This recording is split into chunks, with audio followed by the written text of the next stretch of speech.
네, 반갑습니다, 여러분. 자, 경찰 간부 72기 시험을 치신 여러분 모두 수고하셨습니다. 수고하셨다는 의미에서 박수를 보내드립니다.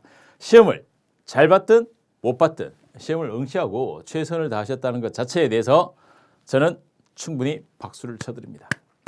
자, 이제부터 시험은 끝났지만 팩트 경찰학 김만희 저와 함께 이번 시험은 어떠했는지, 어떤 문제들이 어떻게 나왔었고 어떠한 형태가 출제되는지를 한번 살펴볼 필요가 있습니다. 물론 아주 자신감 있게 지금 집에서 쉬고 계신 분은 더할 나위 없이 참 축하드릴 일이지만, 또 그렇지 않은 사람들, 또 새롭게 경찰 간부 경찰학을 시작하신 분도 많으실 거니까 이제 이번 가장 최신상 2022년 버전의 이번 시험 72회 시험을 토대로 해서 과연 경찰학이 이제 어떤 방향 속에서 그 틀을 잡고 나가야 할지를 저와 함께 제대로 한번 살펴보도록 하시겠습니다. 자, 팩트 경찰학 OT 영상, 안내 영상, 커리큘럼을 올려뒀으니까 꼭 참고하셔야 됩니다. 참고하지 않으면 도대체 팩트가 뭐냐, 무엇이 팩트냐 모르실 겁니다. 자, 팩트 경찰학이란 컴팩트하고 임팩트하고 퍼펙트한 경찰학을 위한 만행작의 가장 대표적인 경찰학이라고 볼 수 있겠죠. 자, 자료들 혹시 안 갖고 계신 분은 네이버 카페 폴리마니아 검색하셔서 들어가셔서 네이버 카페명으로 검색하시면 되겠습니다. 들어가셔서 자료들 업로드해뒀으니까 참고하시고, 또 거기에 Q&A라든가 궁금한 사항은 언제든지 올려주시면 제가 바로 여러분에게 친절히 답변을 해드리도록 하겠습니다. 되셨나요? 자, 자료들 준비됐죠? 자, 그럼 이제 가장 최신의 제일 따끈따끈한 경찰 간부 문제를 토대로 해서 경찰학을 우리 한번 온고이지신의 개념으로 다져보는 시간을 갖도록 하겠습니다. 자, 여러분이 보기 좋도록 프라임에서도 전자칠판을 제공해 주셔서 전자칠판을 토대로 해서 화면에서 잘 보실 수 있을 겁니다. 자, 가보도록 하겠습니다. 요 해설 강의들을 참고로 말씀드리면, 해설 강의들을 한 문제씩 해서 제가 나중에 유튜브에다가 다시 올려서 유튜브 팩트 경찰학으로 검색하시면은 유튜브에 또 올려서 핸드폰으로 보실 수 있도록 제공을 해드리도록 하겠습니다. 되셨죠? 자, 그럼 첫 번째 봐야 될 문제, 자 1번 문제부터 한번 가보도록 하죠. 자료를 보고 계신다면 자 1번부터 가보겠습니다. 경찰 개념의 형성과 변천 과정과 관련된 외국 판례에 관한 설명으로 가장 적절하지 않은 것이라고 했습니다. 적절하지 않은 것. 자, 우리 시험 칠 때 객관식에서 적절한 것이냐 아니냐 맞냐 틀렸냐 이런 것들 헷갈려 하는데, 이건 사실 시험 현장에 있는 긴장도 때문이죠. 그러나 그 긴장도 훈련에 의해서 충분히 해결해 갈 수 있으니까 걱정하지 마시고 가보도록 하겠습니다. 1번, 경찰 개입 청구권을 최초로 인정한 판례는 띠톱 판결이다. 띠톱. 네, 띠톱 판결이다. 이 케이스는 굉장히 유명한 케이스죠. 우리가 경찰 간부 시험을 준비하셨다면 이 경찰 개입 청구권, 특히 재량권의 영역에서 발생할 수 있는 경찰 개입 청구권의 근거로서 띠톱 판결은 굉장히 유명한 사건이기 때문에 이건 확인을 해 두셔야 되고, 지문상에 특별한 문제는 없습니다. 자, 두 번째, 일반적 수권 조항, 일반적 수권 조항입니다. 근거한 경찰권의 발동은 소극적 위험 방지분에 한정된다라는 것. 그렇죠. 소극적, 적극적 분야는 아닙니다. 이번 질문은 왜 나오게 됐냐면, 자, 특히 대륙계를 중심으로 해서 경찰권의 영역이 국가주의 시대부터 시작해서 점차 줄어들어가는 과정 속에서 나타나게 되는 거죠. 그 계기를 만들었던 대표적인 크로이츠베르크 판결, 바로 이런 겁니다. 크로이츠베르크 판결. 자, 환경조망권 관련된 이 크로이츠베르크 판결인데, 경찰권의 범위를 어디? 소극적 위험 방지, 적극적 복지라든가 이런 분야는 안 된다. 소극적 분야로 한정해야 된다라고 하는 아주 대표적인 사건입니다. 1번에 나왔던 띠톱 판결, 2번에 있는 크로이츠베르크 판결, 이 두 가지 사례들은 사실 일반적, 자 지금부터 해설의 기준을 아주 완전 초시생이 아니라 일반적 최소한 1회독 정도를 했다를 전제로 하고 설명을 드릴 텐데, 1회독 정도 했을 때 이 두 가지 판결에 대해서는 사실 크게 헷갈려하거나 고민하지 않고 맞춰주셔야 될 부분이라고 볼 수 있습니다. 세 번째, 위법 수집 증거 배제 법칙이 확인된 판결은 맵 판결이다. 자, 이건 미국 판결, 맵 판결. 네, 위법 수집 증거에 대한 판결인데, 이 출제위원회의 시선을 본다면 연관지어서 4번 지문을 구성했다는 걸 볼 수 있습니다. 네, 4번은 어떻게 되어 있냐면, 국가배상이 인정된 최초의 판결은 에스코베도 판결이다. 이 에스코베도 판결이 물론 미국 판결사에서는 매우 중요합니다만 우리 한국에서는 그렇게 중요하지 않은데 의외로 시험에 가끔씩 툭툭 던집니다. 그러니까 출제위원은 이런 판결 잘 못 들어봤지 한번 해봐 라는 개념에서 던졌겠죠. 출제위원의 마음이라면. 네. 경찰학을 전공한 제 시선에서 봤을 때 중요한 판결이 아닙니다. 사실 이 에스코베도 1964년에 나왔던 이 에스코베도 판결보다 더 유명하고 더 중요한 판결은 뭐냐? 바로 1966년에 나오게 되는 바로 미란다 원칙의 미란다 판결이죠. 미란다 판결. 여러분도 영화 같은 거 보면 요즘 경찰 캅스 영화들 보면은 예전 영화랑 달리 굉장히 많이 진화되어서 대사들이 정말 실제 직무를 수행하는 것 같은 수준에서 대사들을 막 읊어댑니다. 거기에서 이제 특히 이 위법 수집 증거 배제에 대한 미란다 법칙. 예전 같으면 경찰이다 꼼짝마 체포 딱 끝나고 해피엔딩 이렇게 나오지만 요즘 어떻습니까? 수갑을 채우는 과정 속에서 경찰관 특히 주인공일 때 끝까지 기본적 변호인 조력권이라든가 다 고지해주죠. 그것도 눈을 이글이글 하면서 너는 변호사를 선임할 권리가 있고 이러면서 오버 연기해봤습니다. 자, 요 에스코베도 판결은 바로 미란다 판결을 전제로 해서 미란다 판결에 나아가게 되는 것들을 이야기하는 거고 이 국가 배상과 관련되는 것은 어디에 관련되느냐? 요거는 위법 수입 증거 배제 변호인 조력에 대한 이야기 요 미란다 판결을 같이 꼭 알아두세요.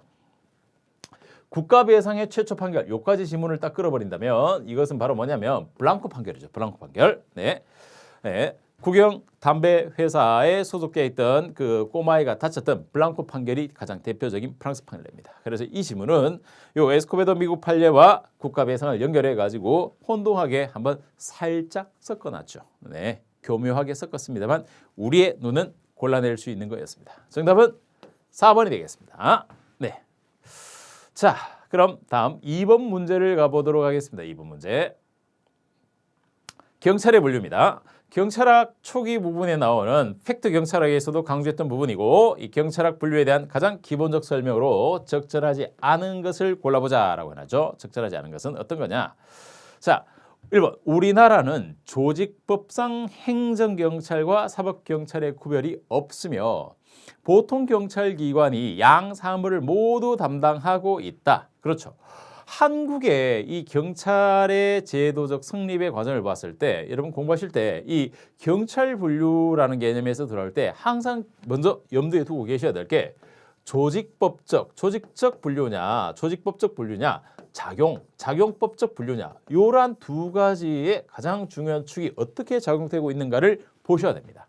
특히 대륙계국가와 미국계국가의 동시 영향을 받았죠. 한국은 절충형. 한국의 제도는 이 절충형이 굉장히 많습니다. 이런 구조 속에서 들어왔을 때 조직법상의 행정경찰과 사법경찰의 구별이 별로 없고 보통 경찰기관 양사무를 모두 담당하고 있다. 네. 특히 사법경찰 같은 경우에는 대륙계 국가에서는 철저히 구별을 해주죠. 이런 계열상의 흐름 때문에 이런 지문이 들어오게 됩니다. 자, 지장이 없고. 자, 두 번째. 예방경찰과 진압경찰은 경찰권의 이 발동 시점, 액션 언제 하느냐 이 발동 시점에 따른 구별에 의한다. 맞는 지문입니다. 이 경찰의 분류를 다양한 기준에서 해볼 수 있습니다. 먼저로 사법경찰, 행정경찰, 예방경찰, 진압경찰, 네, 뭐 계통으로 따진다면 대륙계 경찰, 영미계 경찰 이런 다양한 분류 꼭 기준점들을 확실히 알고 계셔야 되겠죠. 네, 시점에 따른 것들이고. 그다음 행정경찰은 주로 과거 상황에 대해서 작용하며 사법경찰은 주로 현재 또는 장래 상황에 대해서 틀렸죠. 우리가 행정과 이 문제를 푸실 때 너무 경찰에 포커스를 맞추지 않으셔도 괜찮습니다. 행정과 사법과 입법을 기준을 구별해 본다고 했을 때 상권 분립에서 사법은 뭡니까? 사법, 판결. 기본적으로 사법적 개념은 일이 사건이 발생했다. 그래서 너는 무엇? 이런 구조를 가져가죠. 그래서 사법의 본질은 항상 꼭 경찰만 그런 것이 아니라 사후적, 일 터진 다음에 사후적 속성을 지닙니다. 여기에 비해 상대적으로 행정은 어떻습니까? 일 터지기 전에 미리 행정 이런 개념을 갖고 있는 거죠. 그래서 행정은 사전적인 혹은 현재적, 장래적 상황에 대한 것들이고 일 터진 다음에는 뭐 사법 절차로 가게 되겠죠. 바뀌었습니다. 자, 그래서 3번이 틀렸군요. 4번 질서경찰과 보통경찰은 경찰 활동 시에 이 강제력의 유무, 그렇죠. 강제력 유무 이렇게 구별해 볼 수 있는 지문이었습니다. 자, 잘 푸셨고, 네.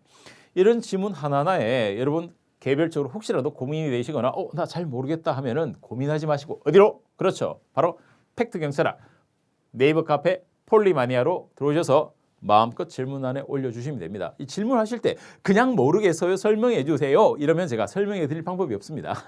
구체적으로 요런 부분이 잘 이해가 안 된다라고 딱 콕 지적을 해주셔야 아무래도 이 글자로 설명을 해드리다 보니까 설명이 잘 되겠죠. 네, 이런 사항들은 나중에 유튜브에서 또 뵈면서 여러분의 제시된 글들을 제가 또 한번 설명을 해드리겠습니다.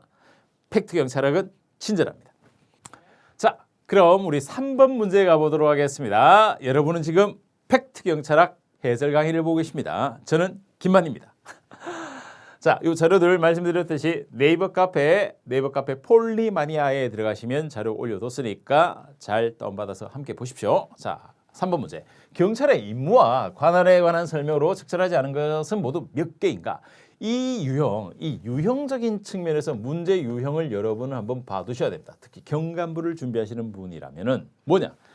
전체 박스에서 몇 개 맞고 몇 개 틀렸고 이런 형태의 유형의 문제들을 경찰 간부에서는 빈출해서 자주 냅니다. 일종의 트렌드입니다. 시험별로 순경시험은 순경시험에 맞는 트렌드가 있고 경간부는 경간부에 맞게 일반 행정은 일반 행정에 맞는 그런 트렌드가 있는데 이런 형태의 지문 길이도 길고 몇 개냐라는 것이 사실상 난이도를 조금 높이는 형태의 유형인데 경찰 간부에 맞게 이런 형태를 주로 씁니다. 자, 이런 것들은 나중에 저와 함께 팩트경찰학 문제 훈련 과정에서 충분히 훈련할 수 있으니까 걱정하지 마시고 일단 유형을 봐두십시오. 자, 국가경찰과 자치경찰의 조직 운영에 관한 법률. 보통 제가 수업 시간에 이거 국자법이라고 많이 줄여서 이야기하는데 실제는 그렇게 줄이지 마시고 풀네임으로 알고 계셔야죠. 경찰의 임무로 국민의 생명, 재산 그리고 보호, 범죄 예방, 진압, 수사 그리고 범죄 피해자 보호, 교통의 단속과 위해 방지, 외국 정부기관 및 국제기구와 국제협력 등 바로 국자법과 경찰관 직무집행법에 규정되어 있는 임무 규정이죠. 네, 이 사항들은 반드시 확인하고 계셔야 될 사항입니다. 네. 맞는 이야기요. 인간의 존엄, 생명, 자유, 생명, 명예 등과 같은 개인적 법익뿐만 아니라 사유재산적 가치 있는 위험 방지의 경찰의 임무에 해당하지만 여기 무형의 권리한 위험 방지는 경찰의 임무에 해당하지 않는다? 아니요. 무형의 권리도 포함하죠. 당연히. 권리니까. 법치국가에서는 권리를 인정해 줍니다. 의무와 권리의 이 두 축은 법치국가의 가장 중요한 축이죠. 자, 권리니까 인정됩니다. 무형이라도. 저작권 같은 무형의 권리 인정된다 이겁니다. 자, 경찰 공무원의 이거 틀린 지문이죠, 지금. 자, 아니다 틀렸으니까. 경찰 공무원이 국회 안에서 바로 요 조항은 국회법 150조에 있는 바로 국회 안에서의 질서 유지와 관련되는 국회의장의 권한을 규정한 사항인데 요 자주 시험에서 많이들 시험에 내고 있습니다. 꼭 알고 계셔야 될 내용입니다. 자, 현행 범인을 체포한 후 국회의장의 지시를 받을 필요가 없지. 국회 안에 체포하면 여러분 국회의 최종적 행정의 최종 권한은 국회의장이 지니고 있습니다. 위원장도 아니에요. 상임위원장도 아니고 의장이에요. 의장. 알겠죠? 의장의 필요가 있습니다. 지시를 받아야 됩니다. 다음. 회의장 안에 있는 국회의원에 대해서는 요 회의장 안에 있는 국회의원이 일반 시민이 아니라 국회의원입니다. 에 대해서는 국회의장의 명령 없이 체포할 수 없다. 네. 이건 바로 150조 규정사항으로서 이 부분이 틀렸죠. 라를 가봅니다. 자, 재판장은 법정에서의 질서를 유지하기 위하여 필요하다고 인정할 때에는 개정 전후에 상관없이 관할 경찰서장 주의하셔야 됩니다. 관할 경찰서장입니다. 경찰서장. 자, 경찰서장에게 경찰 공무원의 파견을 요구할 수 있으며 파견된 경찰 공무원은 법정 내에서만 법정 내에서만이 아니라 법정 내외가 들어가죠. 내부도 포함되지만 외부도 포함되는 내외 이러한 것들이 글자 말장난이 아니고 우리 경찰에서 이야기하고 있는 영역에 관한 중요한 차이입니다. 알겠죠? 그래서 이런 걸 자칫 너무 말장난만 해놓고 있고 정말 짜증나 이렇게 경찰학을 보시면 안 됩니다. 이러한 것들은 중요한 포인트에 해당하는 것들이기 때문에 이런 포인트들에 대해서는 확인을 해두시고 잘못된지 잘 돼 있는지를 객관식에서는 꼭 점검해야 될 파트에 해당합니다. 자, 그래서 일단 틀렸죠. 책임에 대한 영역으로서. 경찰 관할에 대해서. 자, 3번 문제 받고 그다음 4번 문제를 가보도록 하겠습니다. 4번 문제. 네. 조금 내려와서 자, 국가경찰과 자치경찰에 대한 설명입니다. 국가경찰과 자치경찰 이 문제는 굉장히 좀 시사적인 문제에서 나왔죠. 원래 시험에 들어올 수밖에 없었을 문제인데 국가경찰의 특징, 자치경찰의 특징은 우리가 기본 과정과 팩트경찰에게 기출과정에서 훈련을 했었던 내용이 되겠습니다. 옳지 않은 것 골라가 볼까요? 자, 자치경찰은 국가경찰과 비교하여 어떠하다? 비권력적 수단보다는 권력적 수단을 통해 국민의 생명과 신체 재산을 보호하고자 한다. 이 기본적으로 국가경찰과 자치경찰의 가장 대표적인 비교는 이건 상대적 비교입니다. 절대적 비교라고 착각하시면 안 됩니다. 이 경찰학 같은 과목에서 오해하는 것 중에 하나가 너무 절대화시키는데 이건 상대적 비교. 서로 간의 차이다 이거죠.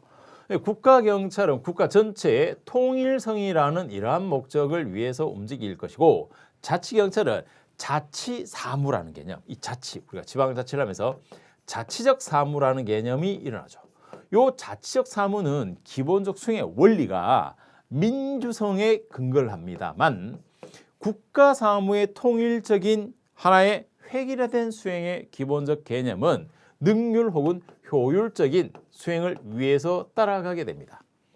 그래서 이 국가사무에 대한 국가사무, 국가경찰의 역할은 기본적으로 전국적 통일사무 혹은 효율적인 집회, 공통적 요소에 대한 것들에 대한 대응, 그리고 강력한 공권력의 사용을 강력한 공권력의 사용을 좀 더 전제로 한다면 자치사무를 전제로 하고 있는 요 민주성의 원리를 갖고 있는 자치경찰 사무에 대해서는 좀 더 비권력적 수단을 토대로 해서 일어나고 있다라고 보시면 되겠습니다. 또 참여를 좀 더 활성화시켜주고 있고 이거는 원리적 측면을 이해해 두시면은 가짐을 보십시오. 자, 자치경찰은 비권력보다 바뀌었죠. 자치경찰은 뭐다? 비권력적 수단, 국가경찰은 권력적 수단. 요렇게 돼야 되겠죠. 네. 자, 그래서 가짐은 틀린 거고 나를 보겠습니다. 국가경찰은 자치경찰과 비교하여 타 행정부와의 긴밀한 협조 조정이 원활하다. 그렇죠. 원활합니다. 왜 원활합니까? 요 통일적 업무의 수행이라는 이 컨셉을 잘 기억하시면 됩니다. 통일적. 각 부처의 통일적 업무.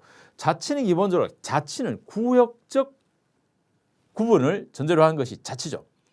전국 자치라는 개념이 아니라 지역적, 예를 들어 전라도, 경상도, 강원도 이런 식으로 지역적 구별을 전제로 하기 때문에 그래서 통일이 아니라 지역의 특색에 맞는 오히려 지역적 특색에 맞는 자치경찰 사무는 가능하다라고 하겠지만 전국적 통일 이 통일이 되기 위해서는 협력적 사무들이 되겠죠. 네. 자, 그래서 국가경찰에 대한 특징으로서 조정은 원활하다 되고 국가경찰은 자치경찰과 비교했을 때 자치경 비교하여 지역 실정을 반영한 경찰 조직의 운영 관리가 용이하다. 지역 보세요. 지역의 실정 제가 말했죠. 지역의 특색, 지역의 실정은 뭐다? 당연히 자치경찰로 가야죠. 자치경찰. 국가경찰은 자치경찰과 비교해서 지역 주민에 대한 경찰의 책임의식이 높다. 지역 주민. 이 지역 주민도 결국 지역에 포커스를 둡니다. 지역에 포커스를 두고 지역의 특색을 반영하고 지역 주민에 대한 책임의식을 높일 수 있는 것은 뭐라고? 자치경찰이 되겠죠. 자치경찰. 네, 그래서 틀렸습니다. 의식을 높일 수가 없죠. 네, 정답은 보셨고 풀이 잘 보고 계신가요? 네, 자 다음 5번 문제를 가보도록 하겠습니다. 5번 문제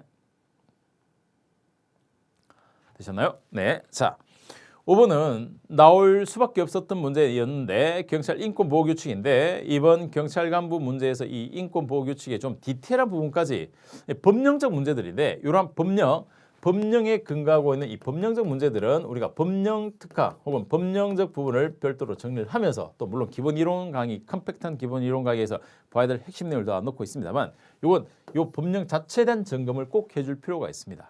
그렇다고 해서 뭐 부칙이라든가 뭐 이런 것까지 다 보실 필요는 없고 팩트 경찰에서 제시하는 보라고 했던 내용들만 정확하게 팩트적 체크를 해두시면 되겠습니다. 자, OX로 표현을 해보라라고 했는데 나름의 머리를 써서 맞냐 틀렸냐 하나씩 개별적으로 판단해 보라는 거죠. 네, 유형을 조금 더 진화시켜 보겠다는 출제자의 약간의 의도가 엿보입니다. 자, 인권 보호 담당관은 분기별 유례 이상의 우리가 분기는 뭐예요? 분기 1분기, 2분기, 3분기, 4분기 그렇죠? 요 분기가 아니고 반기별. 반기는 뭐 전반기, 후반기. 즉 3개월 단위냐 6개월 단위냐 굉장히 큰 차이를 나타내죠. 인권 영향 평가를 점검하고 위원회에 제출하여야 한다. 자, 경찰청장은 경찰관 등이 근무하는 동안 지속적 체계적으로 교육을 받을 수 있도록 매년 단위로 인권 종합 계획을 수립 시행하여야 한다. 자, 여기서도 지금 요 기간 가지고 출제는 날짜를 장난치고 있는데 여러분 매년 단위로 이 종합 보세요. 종합 계획을 이건 암기가 아니에요. 행정이라는 체계를 잘 알고 계시면 혹은 살짝만 이해해 두셔도 충분히 이건 맞출 수 있는 문제인데 매년 단위로 종합적 거역 플랜을 짜는 국가가 아니에요. 경찰뿐만 아니라 경찰 이외의 일반 행정의 영역이라도 마찬가지입니다. 종합적 거역 계획은 3년, 5년 단위로 짭니다. 매년 단위로 뭘 하느냐? 시행계획을 짭니다. 시행계획. 요거 수업 시간에 팩트 경찰학 제가 꿀팁으로 한 번 더 알려드릴 테니까 자, 그래서 이 종합계획을 매년 단위로 하도록 한 것이 아니라 인권보호 규칙에 의하면 이것은 몇 년? 3년. 자, 다를 가보죠. 다.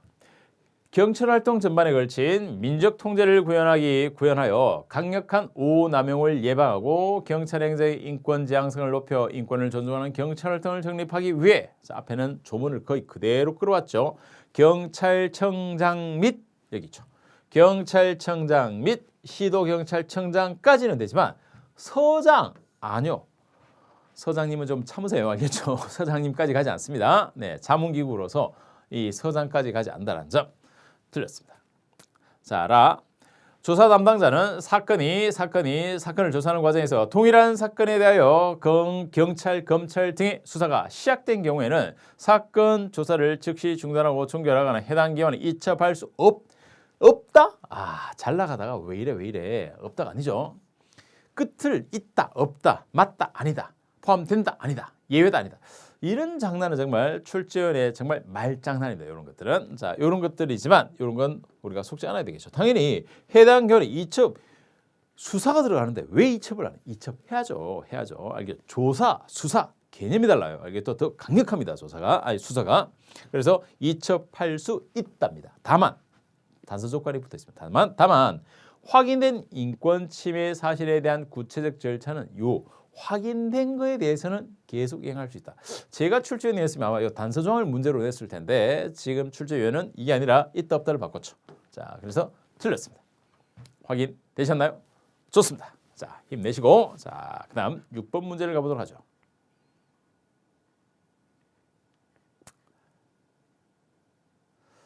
자, 6번 나올 만한 문제였죠. 이 부정청탁 및 금품수수 금지에 관한 법률. 이 법률은 우리가 공무원으로서 기본적으로 다 확인해 둬야 될 사항입니다. 자, 이 법률 나올 것들이 나왔는데 가볼까요? 1번.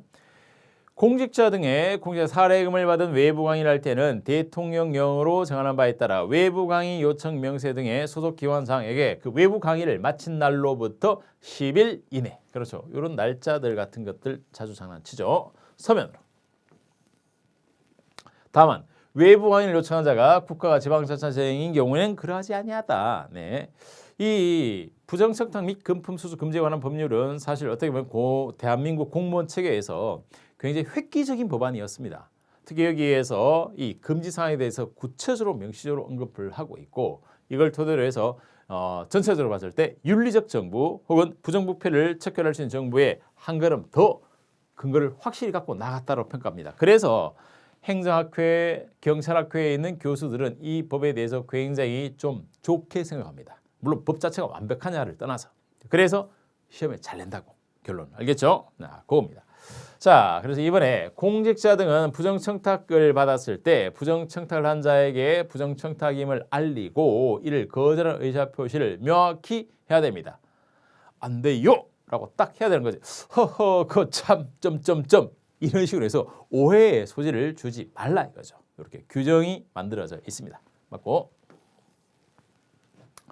증여를 포함한 사적 거래로 인하여 채무이행 등의 정당한 권원에 의해서 제공되는 금품 등은 수수를 금지하는 금품 등에 해당하지 아니한다. 이 문제는 어디를 함정을 판냐면 증여를 포함한 아니요.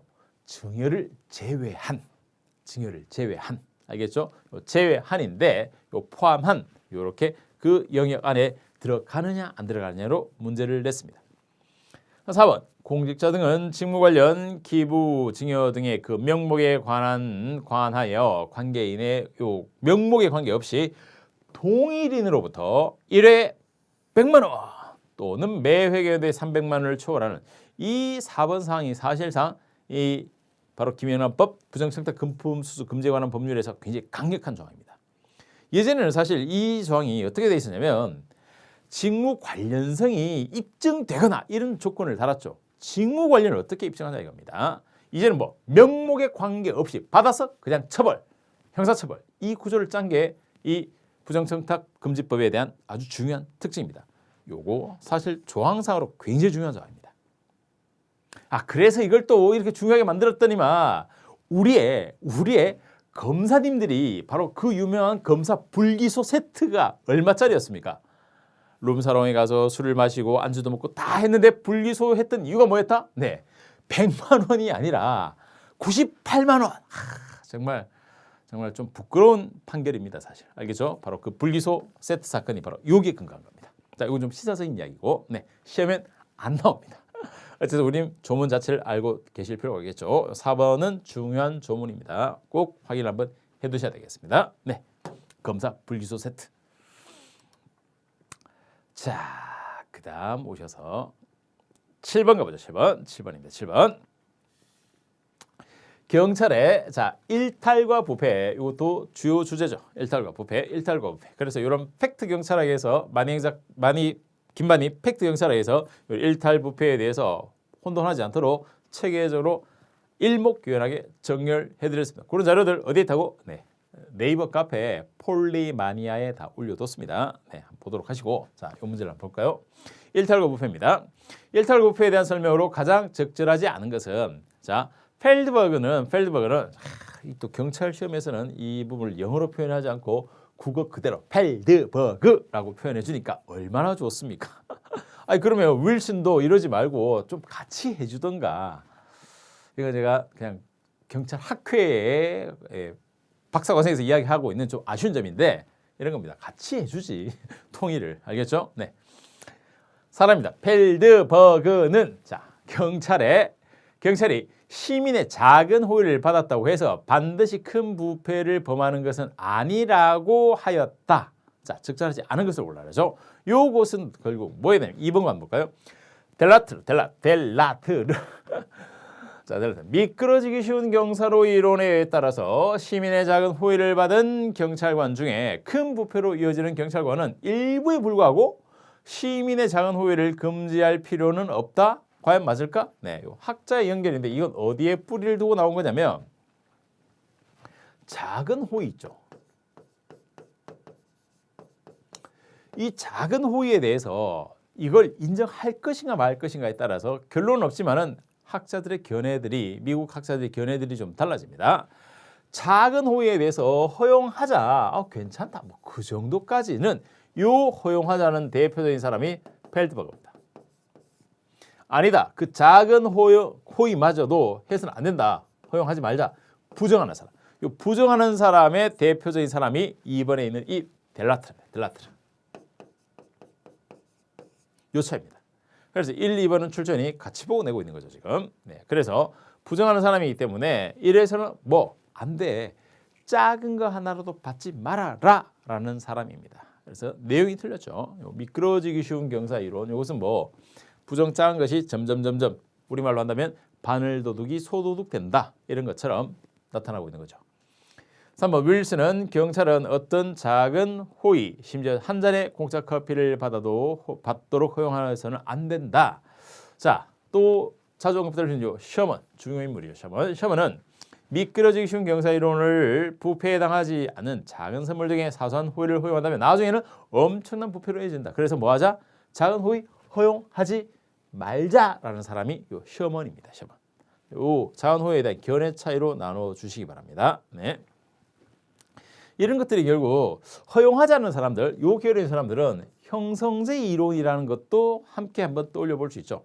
형성제 이론. 그러니까 그것은 차라리 지역 주민과의 어떤 유대 관계라든가 지역에서 경찰 활동에 입지를 다지는 데 오히려 더 도움이 될 수 있다. 말 그대로 토대를 만들 수 있다. 이런 이론도 어디 부정설, 긍정설 허용하자는 요 견해에서 주어집니다.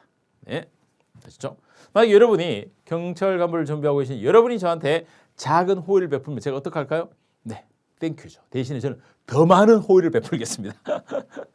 작은 커피 한 잔 주시면 네, 더블 투샷으로 제가 드리겠습니다. 네, 저는 경찰이 아닙니다. 네, 자, 다음 8번 가보죠. 자, 8번 가봅니다. 8번. 자, 경찰 공무원의 행동 강령. 경찰 공무원의 요 행동 강령에 대한 부분들이죠. 네. 행동 강령에 대해서 적절하지 않은 것은 뭐냐? 공무원이 자, 1번 요 행동 강령. 앞에 봤던 규칙 강령 이러한 사항들에 대해서는 조문적 확인을 꼭 시험 직전에 해 주셔야 됩니다. 네, 팩트 경찰에서 시험 직전에 이런 걸 또 한번 확인하실 겁니다. 자, 보시면은 1. 공무원이 대가를 받고 수행하는 외부 강의 등은 월 3회를 초과할 수 없다. 지금 강령입니다. 강령. 다만 국가나 지방자치단체에서 요청하거나 겸직 허가를 받고 수행하는 외부 강의 등은 그 횟수에 포함하지 아니한다. 네, 아니한다. 조항에서 이렇게 제외 사항을 두고 있죠. 두 번째, 공무원은 범죄 수사 규칙 제30조에 따른 경찰관서 내 수사 지휘에 대한 이의 제기와 관련해서 행동강령 책임관에게 상담은 뭐 언제든지 요청해도 괜찮습니다. 네. 그리고 세 번째, 공무원이 상담 절차 및 규정, 안내, 각종 증명서 발급, 기타 이에 준하는 단순 민원 업무를 수행하는 경우를 제외하고는 직무 관련자와 200만 원, 숫자 장난인데 이것은 200만 원이 아니죠. 200만 원이 아니라 얼마? 그렇죠. 300만 원. 규정, 조항, 문항에 돼 있죠. 바로 행동강령 5조에 300만 원이라고 딱 하고 있습니다. 이런 것들이야말로 팩트로서 정확히 딱 확인해 두셔야 될 사항이겠습니다. 4번에 공무원은 직무 관련자에게 직위를 이용하여 행사 진행에 필요한 직간접적 경비, 장소, 인력 또는 물품 등의 협찬을 요구해서는 안 된다. 안 되겠죠. 이런 것은 뭐 거의 당연시 여길 수 있는 사항들이죠. 네. 그래서 틀린 것은 옳지 않은 것은 3번. 됐나요? 네. 자, 다음 문제 가보겠습니다. 조금 올라가 버렸는데 자, 내려갔군요. 자, 우리가 이렇게 문제를 풀어왔습니다. 네. 자, 9번입니다. 9번 가보겠습니다. 9번. 자, 다음 중 우리나라 경찰윤리강령 요 순서는 반드시 확인하고 계셔야 될 순서입니다. 요 윤리강령이 제정된 순서들이겠죠. 자, 새 경찰현장, 윤리현장, 경찰 서비스 현장으로 되어 있는데, 자, 새 경찰 신조, 새입니다. 새 그냥 신조가 새 경찰 신조가 1980년에 들어옵니다. 1980년에 진행되죠. 그다음 경찰 현장하고 요 서비스 현장하고는 다릅니다. 경찰 현장은 언제 들어오냐면 1991년에 들어오고 요 서비스 현장 같은 경우에 1998년에 들어옵니다. 1998년. 자, 그다음 남은 건 윤리현장이죠. 윤리현장. 이게 가장 올드한데 윤리현장이 1966년. 자, 그럼 순서는 뭐 당연히 연결할 수 있겠죠. 네. 다음부터 시작해서 맞습니다. 자, 되셨나요? 네. 요 순서들은 꼭 봐두시는데 이런 것들도 우리가 이 라인 서비스 현장 같은 경우에 이걸 뭐 무조건 다 외워야 되는 건 아니지만은 이런 거 좀 이해를 해버리면 외울 게 정말 줄어들 수 있는데 서비스 현장 제도는 이것은 영국에서 기원합니다. 영국에서 NPM식 개혁 행정개혁에 의해 가지고 뭐 행정 서비스 전담 행정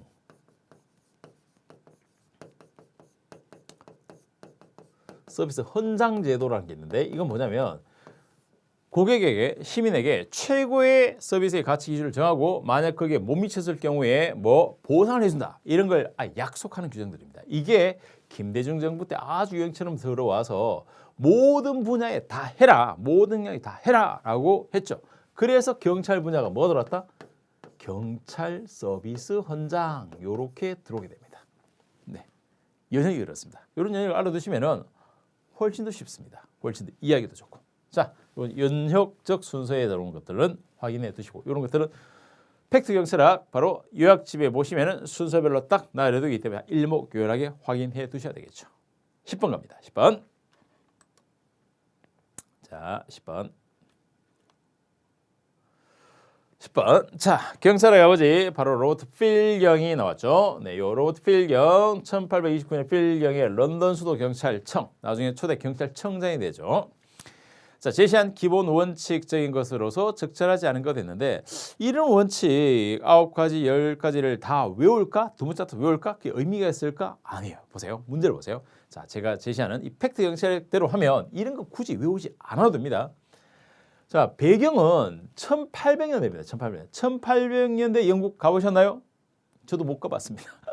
1800년대 어떻게 가? 타임머신을 타고. 네. 자, 그러면 경찰은 정부의 통제하에 있어야 된다. 네, 정부의 통제하에 경찰이 들어와야 된다는 거겠죠. 당연하지 않겠습니까? 알겠죠? 국가가 권력을 점점 중심을 잡아가는 시즌에서 당연히 국가 정부 통제 안으로 와야 되는데 무력을 사용하는 경찰이 정부 통제 밖에 있으라고? 그럼 뭐 나라 쪼개서 하는 거겠죠. 그래서 통제 하에 있어야 된다. 두 번째, 범죄 발생 사항은 반드시 전파되어야 된다. 네. 범죄를 숨기고 은닉하는 것이 아니라 전파 알리라 이겁니다. 당연한 소리입니다. 자, 세 번째, 단정한 외모가 시민의 존중을 산다. 쉽게 말해서 마동석 보세요. 마동석 어때? 범죄도시 보면 아니 배지 떼면 마동석이 깡패야 경찰이야. 깡패죠 깡패. 그냥 주먹으로 달려. 영화라서 그렇습니다. 네. 그렇다고 해서 굳이 안 보신 분들 범죄도시 1, 2 보실 필요 없습니다. 보지 마세요. 네.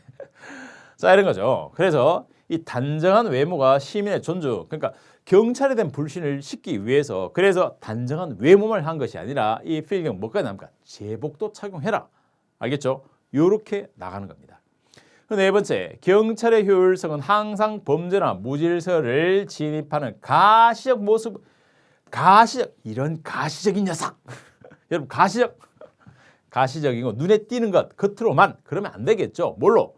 도대체 진짜 무질서를 잡았는지 범죄를 제압했는지를 뭐 실질적으로 하자. 기존에는 가시적으로 하니까 경찰은 설쳐되는데 범죄는 안 줄어들더라. 그래서 필경이 이래서는 안 되겠구나. 제대로 한번 해보기 위해서 경찰 조직을 만들고 외모도 단정히 하고 잘생기고 예쁘란 소리가 아니에요. 단정하다. 단정. 저를 보세요. 단정하지 않습니까? 단정. 아닌가? 단정해요. 알겠죠?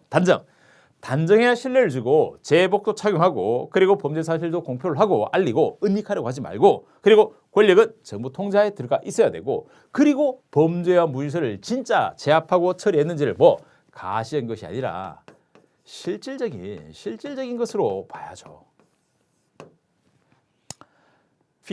필경의 이 경찰 조직 원리 과연 외울 필요가 있을까? 아니요. 팩트 경찰의 관점에서 봤을 때 이건 암기가 아니라 이해입니다. 이런 걸 뭐 앞에서 이런 뭐 경범단 뭐 하는 거예요 지금? 그런 두 문자를 따시면 안 됩니다. 알겠죠? 두 문자에 홀릭하셔서 안 됩니다. 제대로 된 경찰학은 하나의 학문이고 여러분의 객관식 과목입니다. 당연히 그 길을 팩트 경찰학이 제시해 드릴 겁니다. 자, 이런 문제는 이렇게 처리한다는 점을 잘 봐두십시오. 자, 그다음 가볼까요? 자, 그다음 11번 가보죠. 자, 11번. 자, 일제 강점기입니다. 강점기 미군 전기 시기. 우리나라 역사에 대한 부분들인데 경찰학 전체에서 경찰행정법 파트, 경찰행정학 파트, 그리고 또 하나 역사, 한국 경찰의 역사, 그리고 비교 경찰학 이러한 영역으로 구축되는데 당연히 이 역사 파트에 대한 비중은 작습니다만 나옵니다. 그래서 비중. 그렇다고 해서 옛날 뭐 고조선 시대까지 가지 않아도 되고 최근 특히 일제강점기를 겪으면서 전후로 나타나는 한국 경찰의 제도적 위상과 변화, 요건 꼭 확인하고 계셔야 됩니다. 자, 일제강점 미군정의를 불렀죠. 적절하지 않은 것은 1번 미군정 하에서는 조직법적, 자금법적 정비가 이루어지고 우리 조직법적, 자금법적 정비가 이루어졌다고 하는데 우리나라 경찰의 작용법적 근거가 뭡니까? 바로 경찰관 직무집행법이죠. 아주 중요한 법이죠. 경찰관 직무집행법, 이 경직법은 1953년 여기인 겁니다. 53년인 거고 있죠. 그래서 미군정 하에 이미 틀렸습니다. 자, 그 경찰 제도계로 경찰 활동이 확대되었었다. 옳지 않은 것이니까 1번이네. 네.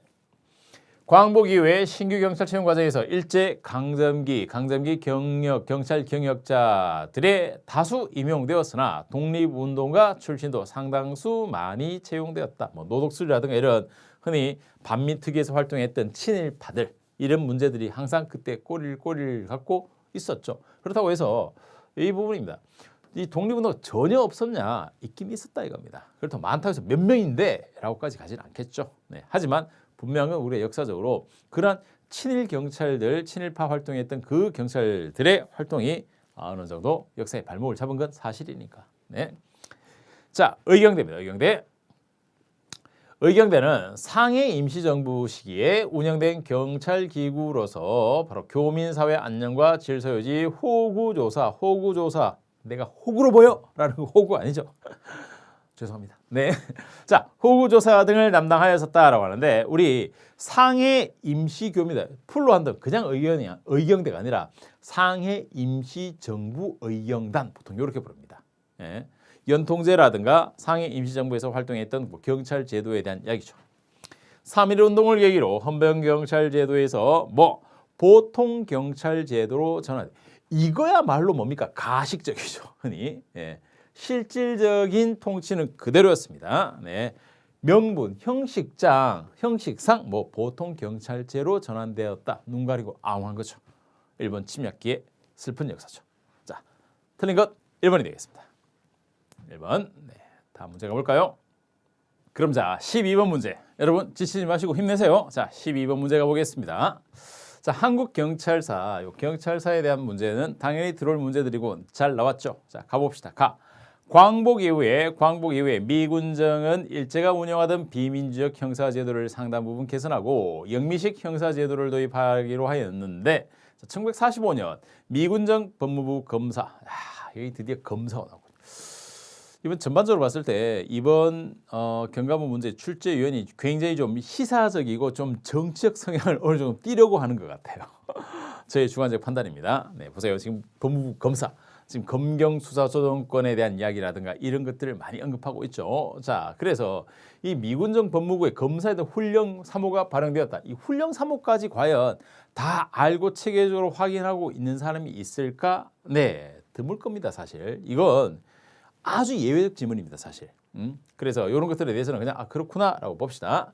수사는 경찰, 기소는 검사 체제가 도입되어 경찰의 독자적 수사권이 경찰에 도입되며 경찰의 독자적 수사권이 인정되었었다. 바로 이러한 사항들 확인용으로 한번 봐두도록 하시고 두 번째, 경찰 작용에 관한 기본법으로 여기죠. 경찰관 직무집행법은 자 수립 후 경직법은 48년에 제정되었었다. 이 경직법은 굉장히 중요한 법안이죠. 경직법에 대해서는 꼭 확인을 하고 계셔야 됩니다. 물론 개정도 되고 왔지만은 자, 다음입니다. 경찰법이 제정될 때까지 경찰 체제의 근거가 되는 법률은 정부조직법이었다. 요 정부조직법이 우리가 해방 이후에 요 경찰법이 언제 제정되냐면 기본적으로 1991년에 제정됩니다. 요 경찰법 91년 요 연도는 굉장히 경찰사에서 중요한 해입니다. 네, 알고 계셔야 되겠죠. 자, 한국 경찰의 최초의 작용은 행정경찰장정. 한국경찰청 조직법은 경무청 관제직장. 요거 장정과 관제직장 중요한 내용이죠. 네, 확인을 하고 계셔야 될 것들이고 이 행정경찰장제가 바로 1894년에 제정됩니다. 그래서 갑오개혁 시기 하면 바로 요 행정경찰장정 요 제도를 뺄 수가 없죠. 갑오개혁 시기에 나타났던 제도로 꼭 확인하고 계셔야 되고 경묵청 관제직장 요건 언제냐? 요것도 1894년 갑오개혁 전후기에 요때 들어오게 됩니다. 자, 1969년 경찰공무원법이 처음 제정되어 그동안 국가공무법에 의거했던 경찰공무원을 특별법으로 규율하게 되었었다. 그렇죠. 하나, 둘, 셋, 네 개 다 맞군요. 좋습니다. 자, 그다음 13번을 가보겠습니다. 13번 외국입니다. 자, 드디어 이제 외국 우리가 흔히 이야기하는 비교 경찰학적 관점에서의 사례들까지 이제 확장돼 들어오기 시작하죠. 자, 그래서 이런 제도들 물론 팩트 경찰학 기본서의 외국 사례에 대한 외국이라고 해서 모든 뭐 덴마크, 노르웨이 아니에요. 미국, 영국, 프랑스, 독일 요 나라에다가 우리 옆에 있는 일본까지도 참고를 해볼 필요가 있습니다. 중국 옆에 있지만 중국은 조금 논외로 빼도 됩니다. 네, 중국 워낙 공안이라는 아주 독특한 제도를 갖고 있죠. 자, 미국은 경찰 업무의 집행에 있어서 범죄 대응의 효율성보다는 인권 보장에 중점을 두는 적법 절차, 자, due process of law, 이건 어디에 들어가 있다? 이건 바로 기본적으로 영미계 법계의 특징이죠. 바로 절차법 중심으로 발달한다는 점. 실체법은 대륙계 특징. 이런 건 기본 이론 시간에 배우는 사항입니다. 이는 연방대법원의 판례를 통해서 확립되었었다. 네, 절차적 성격을 갖고 있는 바로 이 영미법계의 특징으로서 1번 맞고 2번. 자, 프랑스 군 경찰은 군인의 신분으로서 국방 연구를 수행하면서 행정경찰과 사법경찰 기능을 수행한다. 자, 이 프랑스가 이 군 경찰이 있다는 점이 좀 특징적입니다. 우리는 군 경찰이라면은 예전에 뭐 헌병, 군사 경찰, 요즘 군사 경찰을 부르죠. 이런 제도를 갖고 있는데 프랑스는 어떻게 되냐면 기본적으로 군 경찰이 모든 것에 다 있는 것이 아닙니다. 이 프랑스 제도를 오해하고 잘못 서술하는 책들도 꽤 많던데 그러시면 안 됩니다. 네, 이런 것들은 제가 박사과정 논문에서 이런 것들을 확인한 사항들인데 군 경찰 제도가 갖고 있는 프랑스는 모든 곳이 아니라 예를 들어 데파르망이라든가 레종이라든가 이런 데파르망 같은 좀 큰 지역이 있는 것이 아니라 우리 한국으로 본다면 시골 개념들이 있죠. 네, 시, 군 이런 작은 이런 지역이 군 경찰이 함께 공존하는 형태를 지닙니다. 대도시 뭐 파리라든가 레종 뭐 이 리옹이라든가 이런 곳이 아니고 알겠죠. 그런 점에서 좀 특징적이죠. 어쨌든 군 경찰은 군인 신분으로서 국방 임무 그리고 이러한 기능까지 경찰 기능까지 한다라는 겁니다. 지역적 제한이 있다. 요걸 딱 넣었으면 참 깔끔한 문장이 되었을 텐데. 자, 세 번째 일본 경찰은 가깝고도 먼 일본은 자 일반적으로 수사의 개시, 진행, 종결권을 가지고 있고 검찰과 상호 대등한 협력 관계를 이룬다. 제가 왜 웃었냐면 이 지문은 일본에 안 맞고 이 지문은 차라리 주어를 바꿔서 미국 경찰로 한다면 차라리 더 타당한 지문이 됩니다.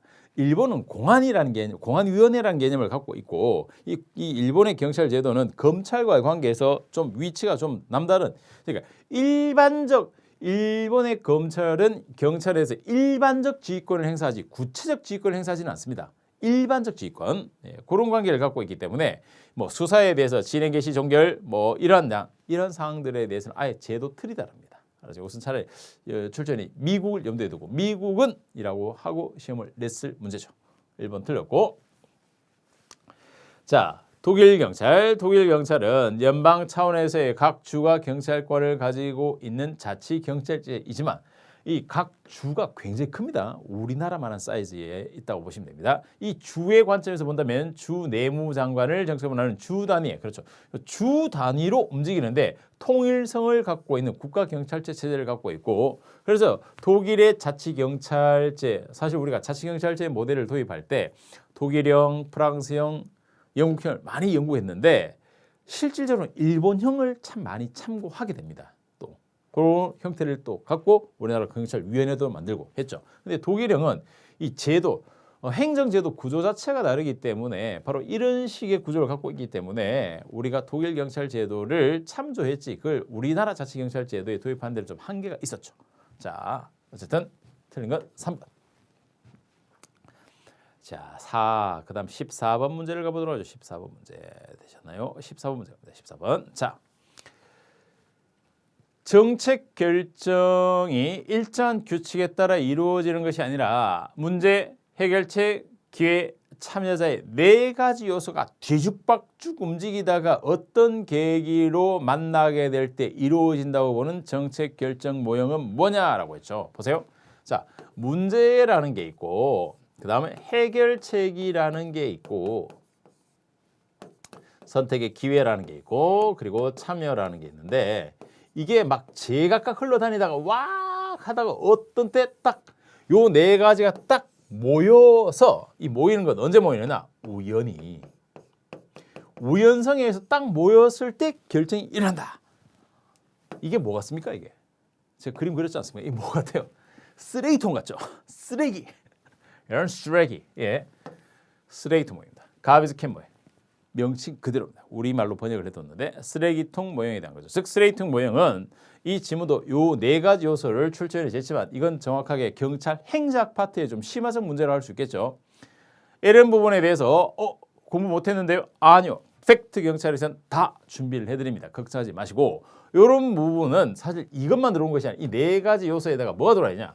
우연성에 의한 국가적 정책 결정이라는 점이 들어와야만 쓰레기통 모형이 가장 정확하게 됩니다. 카오스 모형 헷갈리라고 내놨는데 혼돈 이론. 이건 말 그대로 복잡한 걸 그냥 복잡하다로 인정하자는 거지. 거기서 어떤 정책적 결정에 이런 요소들이 결합된다는 걸 설명하지 않습니다. 이게 1, 2번이 출제니 함정을 팠습니다. 네. 와 모르겠어. 쓰레기통, 카오스, 혼돈? 아니요. 쓰레기통 모형. 아노미 모델, 이 카오스 모델과 연동해서 아노미 모델, 무정부적 상태처럼 혼돈, 진짜 무질서에 있는 것들을 사용하는 건데 특별한 모델화라고 할 수는 없습니다. 자, 그다음 혼합 탐사 모델이라는 건 어떤 거냐면 혼합 탐사라는 것은 정책 결정에서 아주 중요한 두 축에 있는 합리 모형과 점정 모형의 형태를 결합해서 둘의 장점을 결합하고자 하는 것이 바로 혼합 탐사. 탐사라고 해도 뭐 혼합 주사라고 해도 되게 에치온이라는 사람이 제시한 모형이었죠. 마치 코엔 올신이 제시했던 이 쓰레기통 모형이 정답이 되겠습니다. 이 14번 문제를 보시면은 굉장히 행정학적 영역까지 쑥 들어가고 있죠. 경찰학이 이처럼 영역을 굉장히 넓게 잡고 있다는 점, 이것도 경찰이 갖고 있는 중요한 특징입니다. 그만큼 우리는 또 체계적으로 잘 준비를 해야 되겠죠. 좋습니다. 14번 문제 잘 봐두도록 하시고 그 다음 문제 가보죠.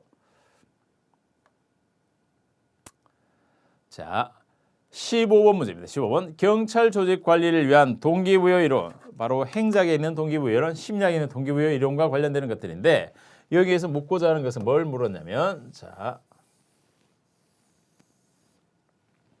내용 이론과 과정 이론 나눌 때 내용 이론이 아닌 사람은 뭐냐? 동기부여에 따라서 우린 동기부여가 인간은 모두가 내면에 욕구를 지니고 있고 이것이 이제 행동으로 이어진다라고 보는데 이런 행동으로 이어질 때 이 욕구의 원인적 측면을 바라보는 게 바로 내용 이론입니다.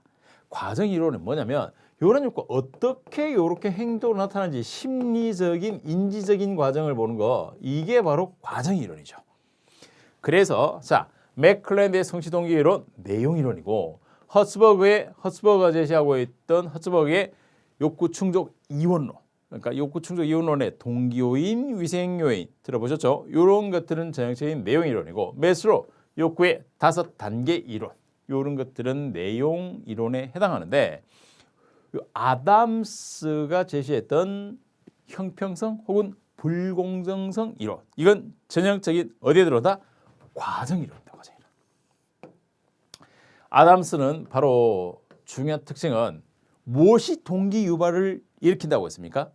제가 수업 때 이 인지 부조화를 한번 설명드렸을 텐데 바로 아담스 이론에서는 불공정에 대한 인식, 불공정하다. 불공정이 바로 동기 유발이 된다라는 논리입니다. 여러분이 일반적으로 알고 있는 논리랑 다른 점이죠. 그래서 이 아담스는 과정에서 가장 대표적으로 꼭 알아둬야 될 사람입니다라고 수업 때 엄청 강조했던 사람인데 시험에 분류체계상 냈죠.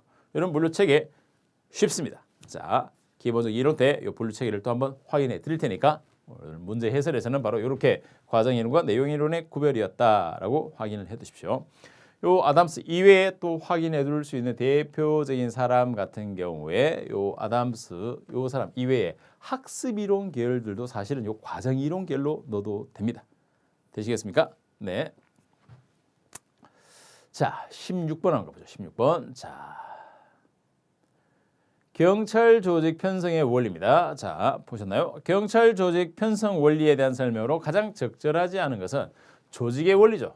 조직의 원리. 자, 조직의 원리. 이런 원리들이 주로 고전적 원리에 의해서 제도, 요 고전은 구조적 측면을 바라보는 구조적 제도의 원리들이다라고 보시면 됩니다. 자, 거기에 보면 계층제의 원리, 통솔범위의 원리, 명령통일의 원리, 분업의 원리 이란 논리들이 같이 들어오게 되겠죠. 자, 1번. 통솔범위의 원리에서 조직의 역사, 교통의 조직 역사는 얼마나 오래됐느냐, 신생조직이냐 이런 걸 이야기하는 겁니다. 교통통신의 발달, 관리자의 리더십, 부하의 능력 등은 통솔범위의 중요 요소이다. 그러니까 이런 것들이 어떠하다고 통솔범위를 넓히느냐 좁히느냐에 영향을 준다 이 말입니다. 준다예요.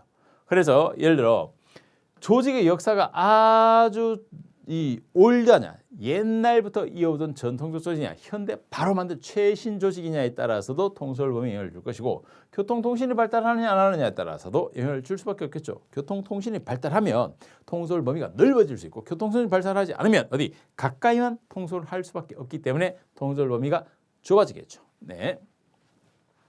두 번째, 통솔범위 원리는 직무를 책임과 난이도에 따라 상하, 자, 통솔 범위의 범위는 스코프야. 바로 이 상하에 따라 책임과 난이도의 상하로 배치하는 것은 통솔 범위와 반비례 관계에 있는 대표적인 가장 중요한 이론 뭐였죠? 계층입니다. 계층은 기본적으로 수직적으로 발달하고 통솔 범위는 옆으로 횡으로 가는 겁니다. 그래서 이 둘은 서로 배치 상충되는 논리 같습니다. 그래서 상하로 나눠 배치한다. 요 설명, 명령 복종 관계. 이 계층은 바로 명령의 사슬을 따라서 내려가죠. 자, 그래서 2번이 틀렸습니다.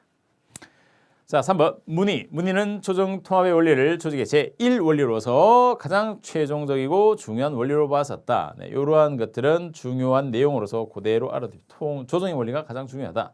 사실 조직 원리에서 두 축을 고려한다면 조정과 분업입니다. 조정과 분업. 자, 이런 사항들은 또 기본 이론 팩트 수업 때 설명해 드릴 테니까 일단 문제에서는 오늘 2번을 틀린 내용으로 확인할 수 있겠죠. 4번 명령 통일의 원리는 조직 구성원의 원리. 누구나 한 사람의 상관에게 보고하고 한 사람의 상관으로부터 명령을 받아야 한다. 네, 정의입니다. 정의. 맞습니다. 자, 그다음 17번 가보겠습니다. 17번. 국가재정법이 나왔군요. 네, 국가재정법 재정에 따른 그러니까 우리가 인사작용, 조직관리작용, 재정작용 중에서 이 재정의 핵심은 또 예산 파트고 그리고 우리가 예산의 기본적 절차적 과정에 대해서는 확인할 필요가 있습니다. 결산까지. 자, 예산 이 전체 요 예산의 과정은 이렇게 나눠지죠. 기본적으로 행정부가 편성하고 국회가 심의를 하게 되고 그리고 이 부분에 대해서 이제 그 다음 연도에 집행 액션, 집행을 할 것이고 그리고 나서 다음 연도에 결산. 그래서 예산은 전체적으로 3년의 과정을 거치게 됩니다. 이 주기 속에서 이제 각자의 프로세스들인데 1. 경찰청장은 매년 1월 31일까지 1월 31일 이 날짜 굉장히 중요합니다. 1월 31일까지 자 당해 회계 연도로부터 5회계 연도 이상의 중장기입니다. 이게 5회계 연도 이상의 기간 동안에 신규 사업 및 기재부 장관이 정하는 주요 계속 사업에 대해서 중기, 그렇죠. 중기 사업 계획서를 누구에게? 기재부 장관이 제출하죠. 자, 우리는 각 부들이 이렇게 있으면은 자, 이런 건 인식하고 계셔야 됩니다. 아주 기본이에요. 각 부들이 있으면은 물론 부도 있고 처도 있고 청도 있는데 이렇게 돼 있으면 그 위에 부총리로서 뭐 기획재정부가 부총리로서 상급적 역할을 하게 됩니다. 자, 그래서 중기사업계획서를 기재부 장관에게 이렇게 제출한다 이겁니다. 네, 그러면 제출하게 되면은 자, 2번 경찰청장은 예산이 확정된 후 사업 운영 계획 및 이에 따른 사업 세입 세출 예산 계속비, 국고 채무부담 등을 포함한 예산 배정 요구서를 기재부 장관에게 제출하여야 한다. 네. 여기에서 보세요. 사업 운영 계획에 따른 세입 세출 예산 요 형식입니다. 예산의 형식. 예산 총칙과 더불어서 세입 세출 예산, 계속비, 국고 채무 부담 행위 이런 형식을 확인하고 계셔야죠. 기재부 장관에게 달라고 요구하는 거죠. 기재부 장관이 가장 중요한 돈줄의 쥐고 있기 때문에. 자, 경찰청장은 세출 예산에 정한 목적 외 경비에 사용할 수 없다. 네, 목적 외 안 됩니다. 자, 4번에 오셔서 자, 경찰청장은 국가재정법 29조의 규정에 따른 예산안 편성 지침에 따라 그 소관에 속하는 다음 연도 세입 세출 예산 계속비 명시월비 국고채무 요거 예산안 형식이라고 했죠. 5가지 챕터입니다.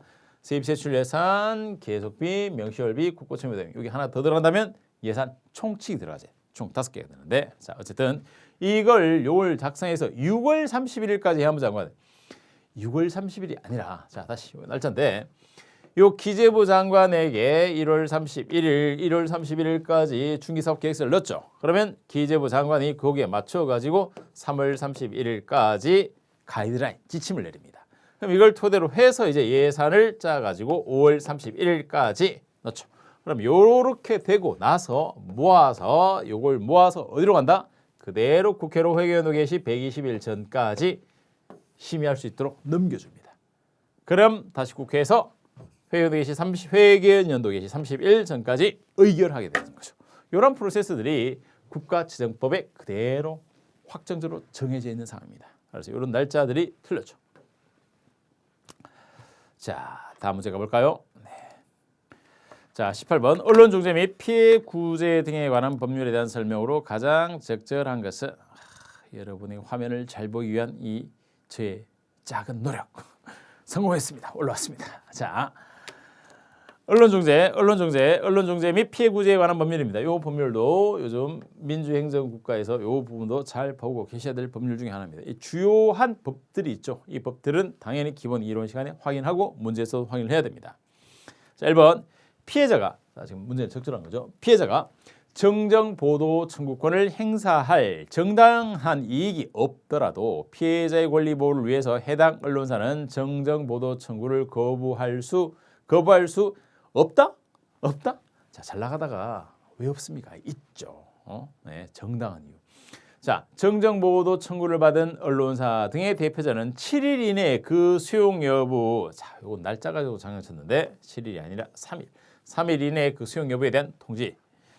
그리고 3번 경찰관은 사실적 주장에 관한 언론 보도가 진실하지 아니함으로 피해를 입은 경우에 해당 언론 보도가 있음을 안날로부터 그렇죠. 요 안날이 중요해요. 안날로부터 몇 개월? 3개월. 네, 이런 건 단순 암기사항입니다. 그리고 서면 정정 보도를 청구할 수 있다. 정정보도 청구할 수 있다. 됐고. 그리고 4번에 청구된 정정보도의 내용이 국가, 지방자치단체 또는 공공단체의 공개회의와 법원의 공개재판 절차의 사실보도에 관한 것인 경우에는 언론사 등은 정정보도 청구를 거부할 수 없다. 없다가 아니고요. 이 정정보도 청구 거부와 관련돼서 1번과 4번 지문은 같은 범위에 있는 그 거부 사유에 대한 내용들이죠. 그걸 있다, 없다. 이렇게 있다, 없다로 바꿔놨습니다. 틀렸습니다.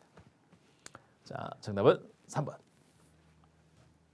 자, 19번 문제 가보도록 하겠습니다. 보안 업무 규정과 동시행 규칙에 대한 겁니다. 보안 업무죠. 당연히 우리가 강론 파트에서 봐야 될 사항 중에 하나인데 자, 누설되는 경우에 국가안전보장에 손해를 끼칠 우려가 있는 비밀은 이를 바로 3급 비밀, 요 몇 급, 1급이냐, 2급이냐, 3급이냐 요 규정된 사항이죠. 그래서 2급 비밀은 누설되는 경우에 국가안전보장에 막대한 지장을 초래하는 경우, 자, 그래서 막대하냐 안 하냐 이런 걸로 구별을 꼭 해두셔야 됩니다. 중요한 차이점이죠. 자, 2번입니다. 비밀 취급 인가권자는 업무상 조정 감독을 받는 기업체나 단체에 소속된 사람에 대하여 소관 비밀을 계속적으로 취급하게 하여야 할 필요가 있을 때입니다. 있을 때 미리 경찰청장과 여러분 비밀 취급 인가에 대해서 경찰청장과 협의를 거치는 것이 아니고 이건 보안 업무에 따라서 국정원장입니다. 국정원장과 자 그래서 2급 됐고 3번 제한구역이란 정의죠. 비인가자가 비밀 주요시설 및 3급 비밀 소통용 암호 자재에 접근하는 것을 방지하기 위하여 안내 출입. 맞습니다. 자, 4번 비밀 열람 기록 전에 자료는 비밀과 함께 철한다. 뭐한다? 함께 묶어서 그렇죠. 보관, 활용하고 비밀의 보호기간이 완료되면 비밀이 분리된 후에 각 편철하여 나눠서 딱 묶어서 5년간 보관한다. 네, 됐군요.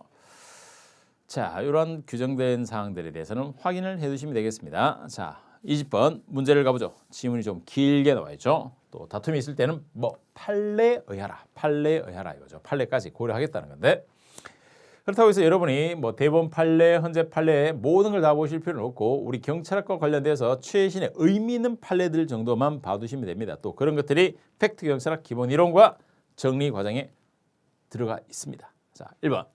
자, 집시법인데 대통령 관저, 국회의장 공관, 헌법재판소장 그리고 전직 대통령. 제가 이 질문을 보고 참 웃었는데 전직 대통령. 출전이 아무리 봐도 네, 양산에 있는 전직 대통령 뭐 이런 부분들에 대한 요즘 시위가 시끌시끌하죠. 이 봤을 때 출전이 정말 좀 약간 시사적인 정적인 어떤 의향을 굉장히 분출하고 싶으신 분인 것 같아요. 출전 누구세요? 이야기 좀 해주세요. 자, 그래서 경계지역으로부터 100m 이내 장소는 5개 집회 또는 시위가 금지된다. 자, 두 번째, 대규모 집회 또는 시위로 확산될 우려가 없는 경우라면 주한 일본 대사관, 외국 대사관이죠. 뭐 일본을 굳이 끌어넣을 이유는 없겠지만 어쨌든 외국 대사관의 업무가 없는 휴일인 일요일에 주한 일본 대사의 숙소로부터 100m 이내 장소에서 그 숙소를 대상으로 하지 않고 그 숙소의 기능이나 안정에 침해할 우려가 없다고 인정된다면 확성기를 사용한 조건을 아예 안 괜찮다로 다 깔아주고 있죠. 네, 되겠습니다. 3번. 자, 3번입니다. 5개 집회나 시위를 주도하려는 자가 집시법, 바로 집회 시위에 관한 법률에서 규정하는 각 호의 사항 모두를 적은 신고서를 5개 집회, 신고서에 대한 절차가 중요하죠.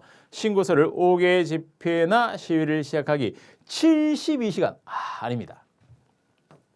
시간 틀렸죠. 72시간이 아니라 720시간 전부터 448시간, 720부터 48시간. 자, 날짜 틀렸고, 시간 날짜 틀렸고, 자, 이런 건 절차가 아주 중요하기 때문에 절차를 꼭 봐두셔야 됩니다. 4번 지금 보이시나요? 자, 4번. 주최자가 질서 유지인을 두고 부득이 새벽 1시에 집회를 하겠다고 미리 신고한 경우에 집회 성격상 부득이하다면 관할 경찰관서장은 질서 유지를 위한 조건을 붙여 5개의 집회를 허용할 수 있다. 자, 요 4번 지문이 사실상 출전에 왜 판례를 언급했느냐? 바로 우리 헌재 헌법 불합치 판결과 한정 위헌 판결 사례, 그걸 염두에 두고 지문을 낸 겁니다. 그래서 여기 판례라고 넣었죠. 자, 그리고 또 왜 부득이 새벽 1시냐? 차라리 12시 하지. 12시도 난 한밤인데. 네, 그게 아니고 새벽 1시든 2시든. 자, 우리가 자정을 기준으로 해서 한정 판례, 이 헌법재판소 한정 위헌 났던 그런 판결인데, 불합치사 위헌 중에 한정 위헌 판결인데, 한정 위헌 판결에서 야간 5개 집회에 대한 부분들입니다. 야간 5개 집회에 대해서 자, 일몰 해가지고 일몰 후에 자정 몇 시? 12시, 24시, 밤 12시. 자정까지 이때는 야간 시위에 대한 금지하는 것이 위헌이었죠. 그런데 만약에 자정부터 일출 전까지 이 부분에 대해서 금지하는 거, 이 야간 시위 금지하는 거, 요건 합헌입니다. 알겠죠? 요건 합헌이었고, 요 자정까지 요때 금지한 건 위헌이었고, 금지한 게 위헌. 여기는 금지하는 게 합헌이고, 한정위헌 하는 요 케이스였죠. 자, 그래서요 새벽 1시를 끼워 넣은 겁니다. 네, 되셨나요? 네. 자, 21번 경범죄처벌법에 관한 설명입니다. 자, 가부터 라까지 설명 중에 오른코 그림에 OX 표시를 바르게 된 것은 했죠. 자, 경범죄처벌법. 자, 됐나요? 자, 가보죠. 경범죄. 자, 가. 여러 사람에게 물품을 나누어 팔거나 나눠주거나 일을 해주면서 다른 사람을 속이거나 잘못 알게 할 만한 사실을 들여 광고한 사람은 20만 원 이하의 벌금 또는 구류, 과료의 형에 처벌한다. 요 금액, 요 20만 원 주의하시고 맞고. 자, 경범죄처벌법 8조 1항에 따른 납부기한의 범칙금을 납부하지 아니한 돈 내지 안 냈습니다. 사람은 납부기한의 마지막 날의 다음 날로부터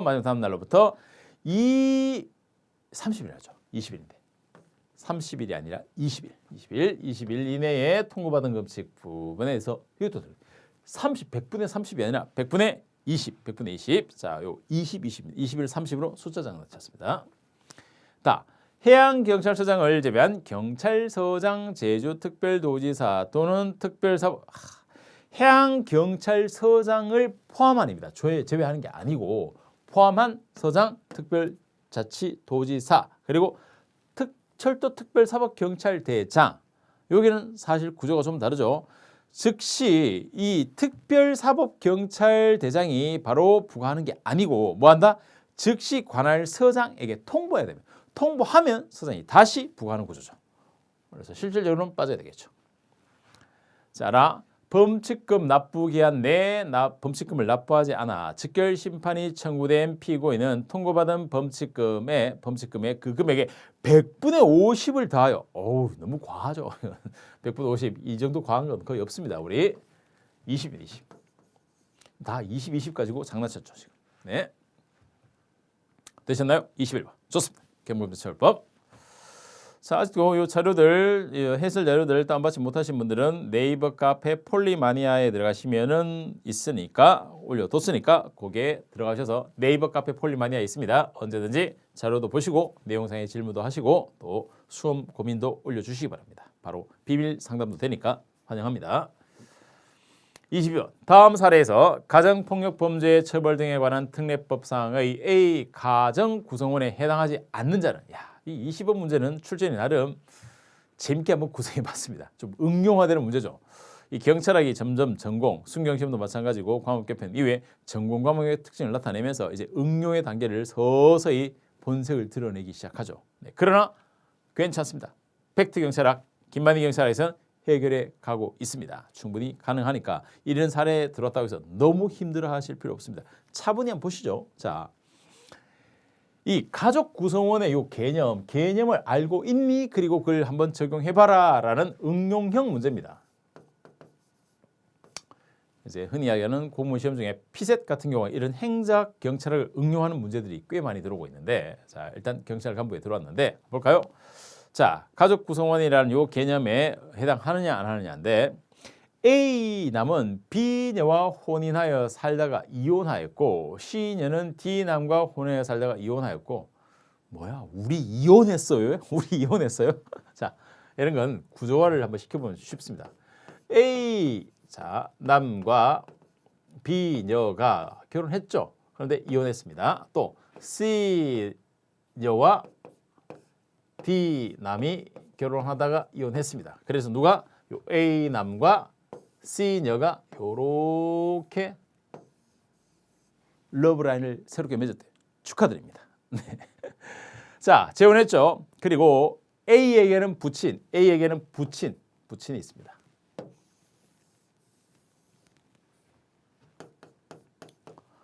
부친으로 가냈죠. A에게는 부친 E가 있고 그 다음 또 C에게는 모친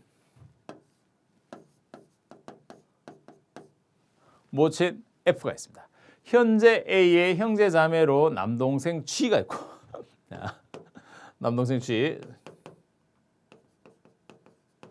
남동생 G가 있고 C의 형제 자매로 여동생 H가 있는데 이 정도 되면 이 러브 라인에 뭔가 금이 가는 거 아니에요? 자, 농담이고 자, 이렇게 있는데 더 가봅시다. 자, 이건 팩트니까 너무 어렵게 생각하지 마시고 가보세요. 있고 자, 근데 G는 아직 결혼하지 않았습니다. 네, 결혼하지 않았죠. 아직 결혼도 안 하고 미움받고 있겠네. 자, 그러면 어디 이 결혼하지 않은 G가 충남 아산에 있는 A와 C의 집에서 이렇게 함께 살고 있대. 실제 함께 하고 있다는 게 중요합니다. 근데 H는 어디? 결혼해서 미국으로 갔답니다. 미국. 네. 재혼한 가정의 요 가계 구조도가 이렇게 나왔습니다. 지금 문제 제시문에서. 자, 그럼 가족 구성원이냐 아니냐. 근데 전제가 그냥 일반 민법이 아니라 지금 보세요. 가족폭력 범죄 처벌에 관한 특례법입니다. 가족폭력. 자, 가족폭력 특례법상 이 가족 구성원의 요 범위를 한정하는 게 왜 의미가 있냐면 어디까지 볼 거냐에 따라서 그 효력의 범위에 아주 큰 영향을 미치게 됩니다. 자, 그래서 이 가족폭력에 관한 특례법상 가족 구성원은 자, 보통 배우자, 또 배우자일 때 사실혼 관계까지 포함합니다. 그러니까 당연히 A와 C는 당연히 해당하겠죠. 해당합니다. 거기에 전제가 배우 관계에 있었던 자라는 조건도 붙습니다. 왜냐? 보세요. 이혼을 하게 됐을 경우에 결국 뭐다? 예를 들어 A와 B 케이스에 A와 B 이혼했다. 그럼 뭐다? 훅 해가지고 과거의 그녀, 과거의 그 남편이 와서 폭력을 행사할 가능성이 굉장히 크죠. 실제 또 그런 일들이 많이 일어나고. 그래서 바로 이었던 자라고 하는 이들 B, D도 들어가게 됩니다. 자, 거기에다가 또 직계 좀비소. 그렇죠.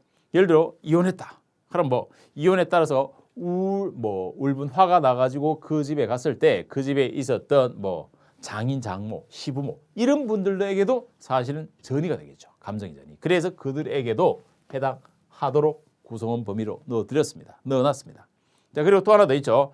이 외에 동거하는 친족 관계자라는 것 때문에 의미가 있는데 동거하는 친족 관계자 굳이 충남 아산에 남동생 G가 살도록 하는 이유가 동거하는 이란 요 개념이죠. 그럼 어디? 동거하지 않는 미국 같잖아. H는 동거하지 않는.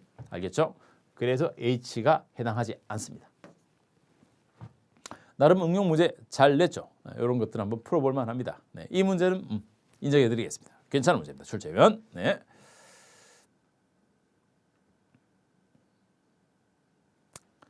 자, 23번 가볼까요? 23번. 자, 경비경찰에 대한 얘기인데 경비경찰은 가보겠습니다. 경비경찰에 대한 설명으로 가장 적절하지 않은 것은 경비경찰 활동은 하향적 명령체계가 확보되어야 하므로 부대원의 재량은 상대적으로 적고 활동의 결과에 대해서는 부대 지휘 간의 책임을 지는 것이 원칙이다. 그렇죠? 이 경비경찰이 갖고 있는 특징이 몇 가지가 있습니다. 활동 중에서. 정보경찰, 경비경찰, 수사경찰 중에 경비경찰이 갖고 있는 기본적인 특징은 하향적이면서 명령적 성향이 굉장히 강합니다. 다른 서비스 영역에 있는 그 경찰 활동보다. 그리고 바로 경비라는 것은 언제? 그러니까 갑자기 뭐 테러가 있다든가 얼마 전에 일본 같은 경우 아베 테러 사건을 봐서 알다시피 그런 경우에 대응하기 위한 즉각적, 즉시적 성격이 강합니다. 즉시적. 그리고 또 경비경찰은 범죄에 관련돼 가지고 현상유지적 성격을 갖고 있는 거지. 현상유지. 적극적으로 한다. 이런 개념이 들어가는 것이 아닙니다. 그리고 경비경찰은 또 조직적 성격이 굉장히 강하죠. 조직에 의해서 조직적 단위로 움직이는 조직적 성격까지. 이런 것들이 기본적으로 경비경찰이 갖고 있는 성격인데 자, 지문 한번 볼까요? 1번. 경비경찰 활동은 하향적 명령체계 확보돼야 하므로 그렇죠. 부대원의 재량은 상대적으로 적고 다른 경찰 영역보다는 적다 이겁니다. 활동 결과에 대해서 지휘관의 책임을 지는 것이 원칙적이다. 네, 맞고. 두 번째, 경비수단 중에서 체포 나왔습니다. 상대방의 신체를 구속하는 강제 처분이며 직접적 실력 행사로 경찰관 직무집행법에 근거를 두고 있다. 자, 이 체포라는 건데 체포 아니죠. 우리가 수단으로서 간접적 수단. 자, 잠깐 지우고. 수단으로서 그게 뭔가 간접적 수단과 직접적 수단이 있는데 간접적 수단의 대표적인 게 바로 뭐냐? 경고입니다. 경고. 이렇게 경고를 할 수 있다는 거죠. 그리고 직접적 수단의 대표적으로 볼 수 있는 것이 제지, 그러니까 하지 마! 라고 말리는 이런 제지와 체포가 있는데 특징적인 것은 이 체포 같은 경우에 이 체포는 경찰관 직무집행법이 아니라 이건 사법화되어 있는 절차로서 이것은 바로 어디에 들어있다? 형소법에 근거를 둡니다. 경직법이 아니고 이건 특징적으로 꼭 알고 있어야죠. 형사소송법. 그걸 지문에서 냈습니다. 세 번째, 경비경찰은 실력 행사 시에 상대방의 저항력이 약한 시점을 포착하여 가장 적절한 시기에 강력하고 집중적 실력 행사를 해야 된다. 네.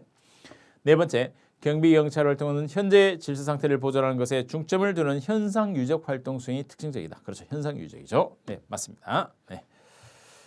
그리고 조직적, 부대적 속성도 갖고 있다. 요거까지 넣으면 좋았을 텐데 지문은 여기 2번에 이 부분 근거를 가지고 함정을 받습니다. 자, 24번 가보죠. 도로교통법이 되겠습니다. 도로교통법. 자, 도로교통법에 대한 설명으로서 바르게 된 것. 이 도로교통법에서는 개념, 용어 정리를 꼭 확인해야 되는데 이번 시험에도 그 개념, 용어 정리에 대한 부분들을 문제로 냈습니다. 자, 가부터 가보죠. 보도란 연석선 안전표시나 그와 비슷한 인공구조물로 경계를 표시하여 자, 보행자 그리고 괄호 안에 유모차, 보행 보조용 의자차를 제외하는 게 아니고 요거까지 포함하는 거죠. 제외하면 안 됩니다. 포함해야 되죠. 통행할 수 있도록 한 도로의 부분을 말한다. 자, 길 가장자리 구역이란 보도와 차도의 구별이 되지 않는 도로에서 보행자 안전을 확보하기 위하여 안전표지 등을 경계로 표시한 도로의 가장자리 부분이다. 네, 요 길 가장자리에 대한 요건 되겠고, 네 번째, 자동차란 철길이나 가설된 선을 이용하지 않고, 그럼 뭐 기차라든가 지하철은 아니다 이거죠. 원동기를 사용하여 운전되는 차로서 자, 승용 자동차, 승합 자동차, 그리고 화물 자동차, 특수 자동차, 이륜 자동차, 원동기 장치 아니요. 원동기 장치 자전거 이거 빠져야죠. 원동기 장치 이건 빠집니다. 건설기계 됩니다. 영역에 대한 것.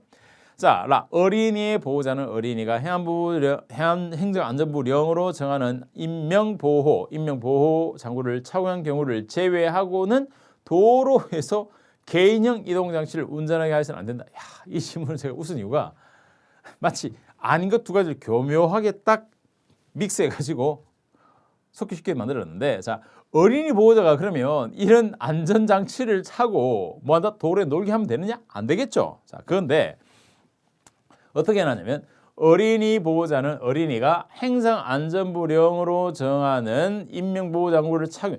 요 그래서 행안부 장관 해안부령으로 정하는 인명보호장구를 착용하는 경우, 이러한 경우는 바로 뭐냐면 자전거를 탄다든가 놀이기구 같은 경우에 요 조항이 싹 들어가 있는 겁니다. 알겠죠? 요게 개인형 이동장치 운전 요거와 관련이 없죠. 네. 반대로 본다면 이런 장치를 하고는 개인형 이동장치를 운전하면 됩니까? 안 되는 거예요. 알겠죠? 네, 틀렸습니다. 자, 모범 운전자란 도용법에 따라 무사고 운전자 또는 유공 운전자 표시장을 받거나 2년 이상의 사업용 자동차 운전자, 택시를 이야기하겠죠. 교통사고를 일으킨 전력이 없는 사람으로서 시도경찰청장, 이것도 주체가 틀렸네. 시도경찰청장이 정하는 바에 따라서가 아니고 경찰청장. 우리 항상 주체가 누구냐, 권한이 어디에 있느냐, 의무는 어떠한 것이냐, 기간은 어떠하냐, 이런 사항들은 요 법령 사항들 점검할 때 꼭 봐둬야 될 중요 사항입니다. 경찰에서는 특히 더 중요합니다. 자, 도로교통법 정의 부분을 지문 길게 구성해서 문제를 냈습니다. 자, 그다음 출입국 관리법을 가보죠. 출입국 관리법입니다. 출입관리법. 자, 수사기관이 출입국 관리법 제4조 6항에 따른 긴급 출입 금지 승인 요청의 때로부터 24시간 이내가 아니고 시간이 잡혔죠. 요 긴급입니다. 긴급의 경우에는 6시간. 자, 틀렸고 그다음 자, 보세요. 이런 지문들 보면 마치 출제된 김학의 사건 같은 경우 그걸 염두에 대고 냈나? 네, 한번 추측해봤습니다. 네. 18세 미만의 외국인을 제외한 대한민국에 체류하는 외국인은 여권, 선원, 신분증명서, 외국인 입국 허가서, 외국인 등록증 또는 상유 허가서를 지니고 있어야 된다. 여기에 바로 출입관리 27조 조항인데 이러한 18세 미만, 그럼 18세 미만을 제한 아니고 요 조항은 없습니다. 이런 내용은 없습니다. 빠져야죠. 네, 괜히 나이로 갈라치기를 해놨죠. 다 출입국 관리 공무원 외에 수사기관이 출입국 사범에 해당하는 사건을 입건하였을 때에는 지체 없이 관할 지방 출입국 외국인 관서의 장에게 인계하여야 한다. 네, 이건 맞습니다. 인계하여야 한다. 하여야 합니다. 감염병자, 마약류 중독자, 강제 퇴거 명령을 받고 출국한 후 5년이 지난 외국인은 입국 금지 사항에 해당한다. 자, 5년이 지난이 아니고 장난을 쳤는데 5년이 지나지 아니한 5년을 지나지 아니한입니다. 5년을 지나지 아니한 또 출입관리법 11조에 있는 사항을 가지고 이렇게 살짝 맞다 아니다. 범위가 맞다 아니다. 지났다 지나지 않았다. 이렇게 틀었죠. 네. 자, 다음 문제 가보도록 하시죠. 청원경찰입니다. 청원경찰에 대한 설명으로 적절한 것은 모두 몇 개인가 했습니다. 또 판례를 고려하라 이거죠. 가보겠습니다. 판례. 자, 시도경찰청장은 청원경찰 배치가 필요하다고 인정하는 기관의 장 또는 사업시설의 경영자에게 청원경찰을 배치할 것을 명령은 아니야. 명령은 아니죠. 명령은 굉장히 강력합니다. 명령이 아니라 그냥 요청할 수 있는 거지 명령할 수 있다. 완전히 달라집니다. 요청. 그러나 청원경찰은 직무상의 의무 등을 위반한 경우에는 청원주 및 관할감독경찰서장은 대통령령이 정하는 징계 절차를 거쳐 징계 처분을 한다. 청원주가 하는 거지. 청원경찰이면 청원주지 관할감독경찰서장이 끼어들지 않습니다. 자, 다 청원경찰은 형법이나 그 밖의 법령에 따른 벌칙을 적용할 때는 공무원으로 보기 때문에 청원경찰의 불법 행위에 대한 배상 책임에 대해서는 국가배상법의 규정을 따른다. 아니요. 요 청원경찰 중에서 국가배상법이 아니라 이들은 기본적으로 민법의 규정을 따르게 되고 우리가 단 해서 제약을 두고 있죠. 단 뭐냐? 국가나 지방자치단체에 근무하는 청원경찰은 예외로 봅니다. 그게 예외. 알겠죠? 기본적으로 국가배상법의 민법. 자, 라지 보세요. 국가나 지방자치단체에 근무하는 청원경찰은 근무관계는 뭐다? 사법상의 고용관계. 이거 지금 다와 라 지문이 같은 의도로 연동되어 있는 거죠. 알겠죠? 이 전제가 국가와 지방자치단체 근무하는 이들입니다. 이들에 대해서는 사법이 아니죠. 공법. 그렇기 때문에 그들에 대해서 그들 이외에는 국가배상법이 아니라 민법. 되셨습니까? 네. 같은 내용의 지문을 둘을 딱 갈라가지고 섞어서 믹스해서 출제했습니다. 그러나 우린 틀렸다는 것을 확인할 수 있겠죠. 자, 그 다음 가보죠. 자, 경찰법의 법원입니다. 법의 근원, 법원에 대한 설명으로서 아래 가라부터 옳고 그름의 표시가 바르게 된 것을 했는데 한번 가보도록 하죠. 자, 헌법은 국가의 기본적 통치 구조를 정한 기본법으로서 행정의 조직이나 작용의 기본칙을 정한 부분은 그 한도 내에서 경찰법의 법원이 된다. 네, 헌법의 법원성 인정돼야 되겠죠. 크게 보면 불문법, 성문법, 법원성으로서 경찰권 발동의 법률의 근거가 이사하므로 경찰은 경찰법상의 법률 관계에서 중요한 법원이 된다. 맞습니다. 법률. 불문법원으로서 일반적으로 정의에 합치되는 보편적 원리로 인정되고 있는 모든 원칙을 조리라고 하고 조리가 나오군요. 네, 불문법원. 경찰관청의 행위가 형식상 적법하면 조리에 위반하더라도 위법이 될 수 있다 없다? 있다. 조리는 위반입니다. 위반이 되는 위법이 되는 거. 조리 위법도 위법이 되는 겁니다. 네, 이런 것을 토대로 해서 우리가 통제 영역을 확보하고 있죠. 네, 이 내용들은 바로 17년도 경찰 간부에서도 나왔던 내용입니다. 자, 경찰법의 법원은 일반적으로 성문법원과 불문법원으로 나눌 수 있으며 헌법, 법률, 조약과 국제법규, 규칙은 성문법규이다. 분류체계죠. 네, 되겠습니다. 자, 그 정답은 여기 가나다라 3번이 되겠군요. 네, 정답들 네이버 카페 폴리마니아에 올려놓았으니까 정답 바로 체크할 수 있겠죠. 네, 확인하십시오. 자, 28번. 자, 다음 상황에 대한 설명으로 가장 적절하지 않은 것은 자, A는 자, 자신이 운영하는 옷가게에서 여자 모델 B에게 수영복만을 입게 하여 쇼윈도에 서 있도록 하였다. 우리가 많이 봤던 케이스 유사하게 해놨죠 지금. 자, 그래서 지나가던 사람들이 이를 구경하기 위해서 쇼윈도 앞에 몰려들어서 도로교통상에 심각한 장애가 발생하였었다. 자, 이렇게 상점이 있는데 여기에서 이제 B가 왔고 도로 앞이 이렇게 혼돈 상태가 발생했다 이겁니다. 자, 그렇다면 이 경우에 조건설. 자, 조건설에 의하면 군중 A, B 모두 경찰 책임이 된다. 책임자가 된다. 두 번째, 의도적인 간접 원인 제공자 이론, 즉 목적적 원인 제공자 책임자를 불러주는데 학설은 뭐 그렇다 하더라도 크게 어렵지 않습니다. 인정한다면 A에게 경찰권을 발동하여 A로 하여금 B를 쇼윈도에 나가도록 하라고 할 수 있다. 네, 바로 의도성을 갖고 있다라는 점에서. 직접 원인설에 의할 때 경찰 책임자는 B이다. 자, 직접 원인설이라면 지금 쇼윈도가 있고 이 안에 비키니를 입은 B가 있는 거죠. 그렇다면 직접 원인은 바로 이러한 도로교통, 도로가 여기 있는 게 아니라 도로가 여기죠. 도로에 직접적 원인을 제공한 건 누구다? B가 아니라 이곳에 있는 군중이 되겠죠. 네, 그래서 직접 원인설에 의한다면 경찰 책임자는 B가 아니라 군중이 됩니다. 경찰 책임. 자, 4번. 교통장애 그다지 중요하지 않다면 A를 경찰 책임자로 봐서는 안 될 것이다. 네. 29번. 자, 경찰 책임에 대한 설명으로 가장 적절하지 않은 것은 했습니다. 않은 것은 형사 미성년자도 행위 책임의 주체가 될 수 있죠. 행위 책임에는 가능합니다. 경찰 책임에서 자, 경찰 책임에서 행위 책임, 상태 책임, 복합 책임을 전제로 한다면은 두 번째, 행위자의 고의나 과실에 무관하게 행위 책임이 된다. 네. 자, 행위자의 자기 의도했다 이거죠. 부작위 의도하지 않은 상관없이 위험을 야기시키면 행위 책임이 되는 거죠. 자기냐 부작위 상관없이 좀 전 앞 문제 같은 그런 쇼윈도 케이스처럼. 자, 그다음 경찰 책임자에 대한 경찰의 경찰권 발동에 경찰 책임자에게 재산적 손해가 발생한 경우 그 경찰 책임자에게 손실보상 청구권이 인정되는 것이 아니라 책임자, 책임을 져야 될 사람, 책임자가 아니고 책임이 없는 사람에게 손실이 발생했을 때는 되겠지만 책임자는 당연히 책임을 져야죠. 알겠죠? 이건 단순한 논리입니다. 네, 말에 혼동을 겪지 않으시면 됩니다.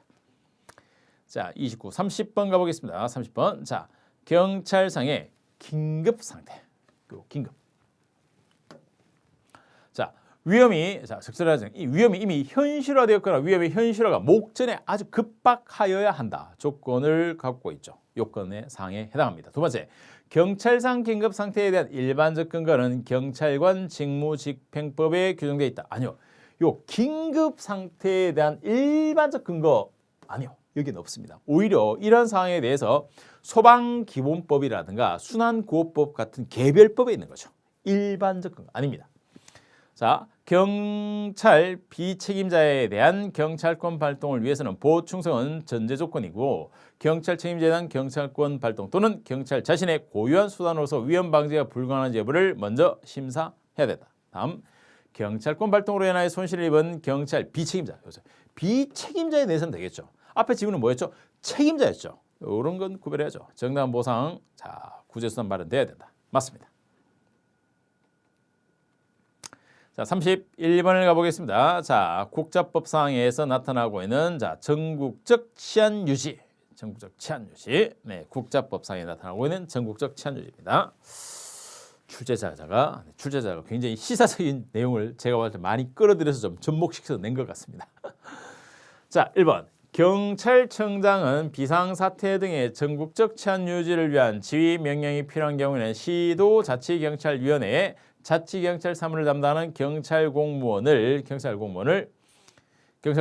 그렇죠. 그리고 직접 지휘하는 구체적 지시 통보해야 된다. 맞고. 이번에 경찰청장이 비상사태 등의 전국적 치안 유지를 위한 지휘 명령을 하는 경우에 국가경찰위원회에 즉시 보고하여야 하지만 국민 안전에 중대한 영향을 미치는 사안에 대해서 다수의 시도에 동일하게 적용되는 치안 정책을 시행할 필요가 있을 때, 자, 요거 지문을 요걸 두 가지 조항의 내용을 믹스해서 헷갈리도록 했는데, 자, 이거 뭐냐면 국민 안전에 중대한 영향을 사안에 대해서 다수의 시도에 동일하게 적용되는 시행할 필요가 있을 때 요겁니다.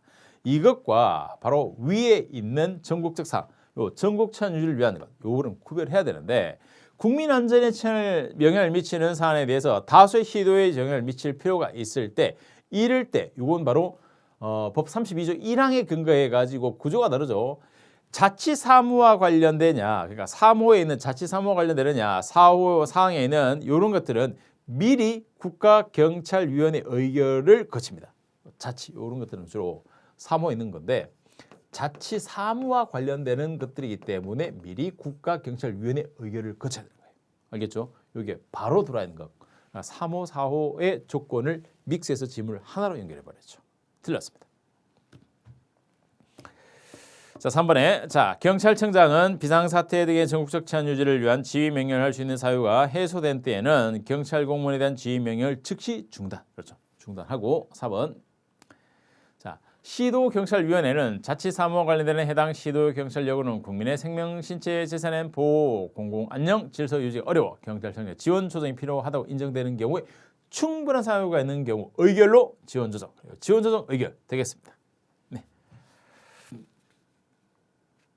절차적 규정에 들어가 있는 그 절차적 프로세스에 대한 확인들은 이 경찰학, 경찰간부, 경찰학 시험에서 매우 중요한 사항들입니다. 네. 그런 것들은 평소에 꼭 확인 점검을 해주고 계셔야 되겠죠. 자, 32번.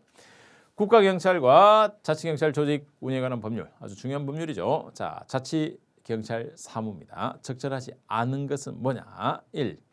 국가는 지방자치단체가 이관받은 사무를 원활히 수행할 수 있도록 인력, 장소, 장비 등에 소요되는 비용에 대해서 재정적 지원을 하여야 한다. 해야 한다 이겁니다. 해야 한다. 네, 해야죠. 두 번째. 자치경찰 사무의 수행에 필요한 예산은 관할 시도경찰청의 의견을 들어 시도자치경찰위원회 심의 의결을 거쳐 시도지사가 수립한다.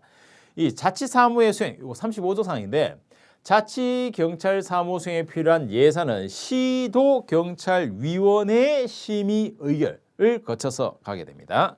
여기에 시도경찰청장이 빠지고 시도가 아니라 그냥 경찰청장.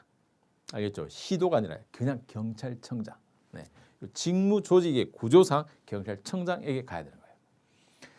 자, 그다음 3번에 시도지사는 자치경찰 사무의 담당 공무원에게 조례해서 정하는 예산의 범위 내에서 재정적 지원을 할 수 있다. 네 번째, 시도의회는 관련 예산의 효율적인 관리를 위하여 의결로서 자치경찰 사무에 대해서 시도경찰위원회 위원장의 출석 자료, 출석 자료 요구야 할 수 있죠. 네. 33번 가보겠습니다. 자, 33번. 자, 국가경찰과 자치경찰 조직 운영에 관한 법률입니다. 자, 위원회죠. 이번에. 요즘 이 국가경찰위원회가 경찰의 치안경찰국 신설과 더불어서 굉장히 갈등하면서 많이 이슈가 되고 있죠. 아무리 봐도 이 출제위원이 굉장히 좀 시사적인 내용에 관심을 많이 갖고 있는 것 같습니다. 네, 출제위원. 네, 알겠습니다. 한번 보도록 하죠. 자, 그럼 국가경찰위원회 위원장은 한 명을 포함한 7명의 위원으로, 자, 위원장 한 명을 포함한 위원인데 구성한데 위원장은 당연직 상임이며, 여기가 틀렸죠. 당연직 상임이며가 아니고 뭐다? 위원장 및 5명의 위원은 비상임. 이렇게 들어죠. 위원장 및 5명의 비상임으로 하고 이렇게 들어야 되는데 여기 위원장을 당연직 그것도 상임 이렇게 했기 때문에 틀렸습니다. 국가경찰위원회는 굉장히 중요한 조직입니다. 사실 그 법 조항에 규정된 사항만 보더라도 국가경찰위원회는 자문기관이라고 할 수는 없죠. 네. 하부이제 기관으로서 역할을 하고 있습니다. 위원회 임기는 3년으로 하며 연임할 수 있다? 위원회 임기는 위원에 대해서는 국가경찰위원회는 굉장히 강력하기 때문에 만약 자문위원이라든가 권력적 요소가 없었다면 아마 연임을 가능하게 했을 텐데 이런 상황 때문에 연임 못하게 했습니다. 네. 국가경찰위원회의 사무는 자체에서 수행한다. 국가경찰위원회 사무를 자체적으로 수행하면 어떤 일이 일어날까? 국가경찰위원회에 또 사무과 사무팀 이런 걸 또 둬야 됩니다. 그렇게 하는 것이 아니고 이건 어디? 이건 조항이 있는데 이 사무는 자체가 아니고 경찰청에서 합니다. 라. 국가경찰위원회 회의는 최적 과반수 출석. 그렇죠. 출석 과반수 찬성. 네, 맞습니다. 됐군요. 자, 34번 가보도록 하시죠. 34번. 경찰공무원법에 관한 설명으로 가장 적절하지 않은 것 됐습니다. 경찰공무원법. 1번 경위 이하의 경찰공무원입니다. 이런 것들은 항상 계급을 잘 봐야죠. 경위입니다. 경위 이하의 경찰공무원으로서 모든 경찰공무원의 귀감이 되는 공을 세우고 전사 순직한 사람에 대해서 이 계급 특별 승진시킬 수 있다. 2번 경찰청장은 전시 4변이나 그밖에 준하는 비상사태에서 2년의 범위에서 동법에 따른 계급 정년을 연장할 수 있고 이 경우 총경 이상의 경찰 공무원에 대해서 해안부 장관과 국무총리 정말 아무리 봐도 출제위원이 굉장히 시사적인 부분에 굉장히 관심이 많은 사람 같습니다. 자, 여보세요. 여기 요 계급 연장, 자, 요 이 비상 사태에 따른 요 계급 정년의 연장인데 총경 이상이 아니고 대상은 경무관 이상입니다. 경무관. 경무관 이상에 대해서 해안부 장관과 국무총리를 거쳐서 이 총경 경무관이고 총경은 어떻게 되어 있느냐? 총경은 어떠하다? 총경은 해수부 장관과 국무총리를 거쳐서 이렇게 들어가죠. 네. 자, 그래서 총경은 국무총리를 거쳐서 대통령 승인으로 넘어가게 된다는 점, 요 점이 있는데 바로 이 경무관 같은 경우에는 해안부 장관 혹은 해수부 장관을 거쳐서 가죠. 그래서 이 해안부 장관의 이 개입과 여지가 굉장히 지금 논란이 되고 있는 부분들입니다. 자, 어쨌든 시사적인 내용이지만 법 규정에 따라서 계급의 기준을 총경이 아니라 경무관으로 하고 있죠. 경무관. 3번 경찰청 소속 경무관 이상의 강등 및 정직 경정 이상의 파면 해임 경찰청장이 제청으로 해안부 장관. 그렇죠. 여기도 해안부 장관. 아무리 봐도 출제위원이 시사적입니다. 논란되고 있는 그런 경찰국의 역할이 어디까지 해안부 장관이 어디까지 갈 거냐에 대한 부분들을 주의 깊게 출제를 냈죠. 네, 좋습니다. 자, 다음 문제 가보죠. 네. 35번입니다.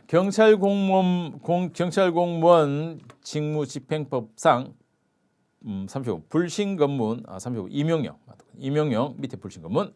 자, 1번 적절하지 않은 것은 경찰공무원은 임용장이나 임용통지에 적힌 날짜에 임용된 것으로 보고 임용일자는 원칙적으로 소급할 수 없다.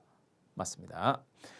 경찰공무원이 사망으로 인한 면직은 사망한 다음 날에 면직된 것으로 본다. 이거 다음 날 굉장히 중요합니다. 다음 날 그날이 아니에요. 다음 날.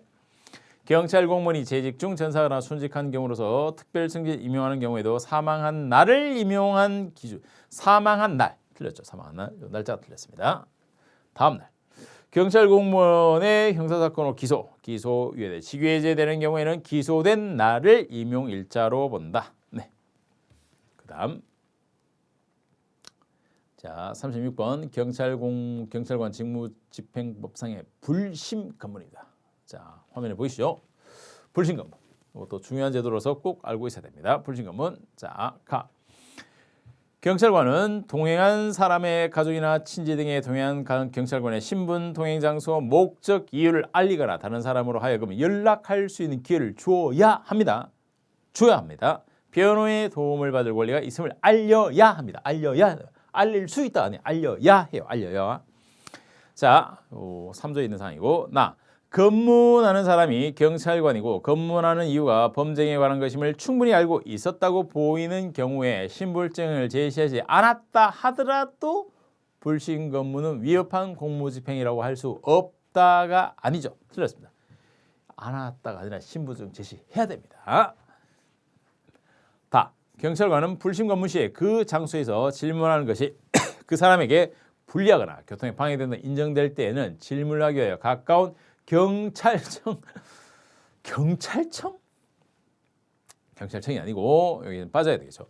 경찰청이 아니고 경찰서, 지구대, 파출소장. 근데 또 해양경찰관서 미포함에 해양경찰관서 포함합니다. 틀렸죠? 자, 경찰관은 질문을 하거나 동행을 요구할 경우에 자신의 신분을 표시하는 증표를 제시하며 소속과 성명을 밝히고 질문이나 동행의 목적이나 이유를 설명할 수 있으며 동행을 요구하는 경우에 동행 장소를 밝힐 수 보세요. 설명할 수 있다. 이건 뭐냐? 재량을 주는 거죠. 설명해도 되고 안 해도 되고. 아니요. 설명해야 됩니다. 해야 돼. 설명하여야 합니다. 의무예요. 기속이에요. 하여야 합니다. 이건 굉장히 중요한 차입니다. 또 하나. 동행, 이것도 마찬가지. 동행 장소 밝힐 수 있다. 그럼 뭐 밝혀도 되고 안 밝혀도 돼? 아니고 밝혀야 합니다. 밝혀야 하고 설명할 수가 아니라 설명하여야 하고 기속과 재량이 굉장히 중요한 굉장히 의미 큰 차이를 갖고 있는 내용이죠. 그걸로 시험 지문을 틀리게 냈습니다. 나도 틀렸군요. 자, 그 다음 힘내시고 37번을 가보겠습니다. 경직법상 보호조치입니다. 보호조치. 자, 보호조치에 따라서 자, 1가 경찰관은 적당한 보호자가 없는 부상자에 대해서 응급구호가 필요하다고 인정할 만한 사유가 있다면 본인의 구호를 거절하더라도 보호조치를 할 수 본인이 싫어 괜찮아요 하면 그래도 안 돼. 이거 강제화돼 버리죠. 네, 거절하더라도 아닙니다. 틀렸죠. 경찰관은 보호조치를 하였을 때 지체 없이 구호 대상자의 가족, 친지, 그 밖의 연고자에게 그 사실을 알려야 하며 연고자가 발견되지 아니한 때는 구호 대상자를 적당한 공공기관, 공공보건의료기관이나 공공구호기관 즉시 인계할 수 있다. 즉시 인계할 수 있다가 아니라 이럴 경우에는 이건 또 재량이 아니에요. 이건 인계하여야 합니다. 할 수 있다와 하여야 한다. 굉장히 다르죠. 앞에 36번도 그렇고 37번도 그렇고 임무 규정에서 굉장히 큰 차이를 나타내는 건데 그걸 마치 말장난 하듯이 틀어놓고 있죠. 경찰관이 구호 대상자를 공공보건의료기관이나 공공구호기관이 인계하였을 때에는 해당 경찰관이 즉시 그 사실을 해당 공공의료기관 또는 공공구호기관의 장 및 그 감독행정청에게 통보하여야 한다. 자, 여기에 이렇게 경찰관에게 즉시 그 공공의료기관에게 뭐가 틀렸냐? 공공의료기관 또는 구호기관에게 통보하는 것이 아니라 어떻게 한다? 소속경찰서장, 알겠죠? 소속경찰서장입니다. 소속경찰서장에게 하고 소속경찰서장, 해양경찰서장에게 하고 그리고 감독청에 통보하고 이런 구조죠. 이게 틀렸습니다. 여러분, 다음 경찰관은 구호 대상자를 발견할 때 보건의료기관이나 혹은 공공구호기관에 긴급구호를 요청할 수 있고 긴급구호를 요청받은 기관이 정당한 이유 없이 이를 거절하는 경우에 경직법에 따라 처벌하도록 규정하고 있다. 이 경직법에 처벌하도록 할 수 있다. 이런 규정 없습니다. 규정되어 있지 않습니다. 처벌하도록 규정되어 있다. 틀렸죠. 거절할 수 없죠. 또 거절할 수도 없고 정당한 이유 없이는 거절할 수 없고 처벌하도록 규정되어 있다. 이것도 틀렸고. 자, 다음. 자, 38번입니다. 자, 힘내시고 38번 가보죠. 자, 경직법 중요 법이죠. 경찰관 직무집행법상 경찰 장비입니다. 이번엔 장비 사용. 장구 장비. 경찰관은 현행범이나 사용 무기 또는 장기 3년, 단기 이렇게 장치면 안 됩니다. 징역이나 금고에 해당하는 죄를 범한 범인의 체포 또는 도주 방지 직무를 수행하기 위하여 필요한 인정되는 상당한 이유가 있을 때 사태를 합리적으로 판단할 필요가 있는 한도에서 경찰 장구를 사용할 수 있다. 상당한 이유, 합리적 범위, 있죠. 상당한 이유, 합리적 범위 필요한 이런 것들이 아주 중요한 사항으로서 그대로 싹 들어왔습니다. 괜찮습니다. 자, 두 번째, 경찰관은 직무 수행 중에 경찰 장비를 사용할 수 있다. 다만 재산의 침해나 또는 생명, 신체 위해는 되지만 재산의 침해, 자, 요 재산의 침해 빠지고 재산이 들어가느냐 안 되느냐 빠져야 확인해야 되겠죠. 다만, 자, 위에 기준 경찰 장비를 긴급하게 사용할 때는 안전검사 없이 안전교육을 받은 후 사용할 수 있다.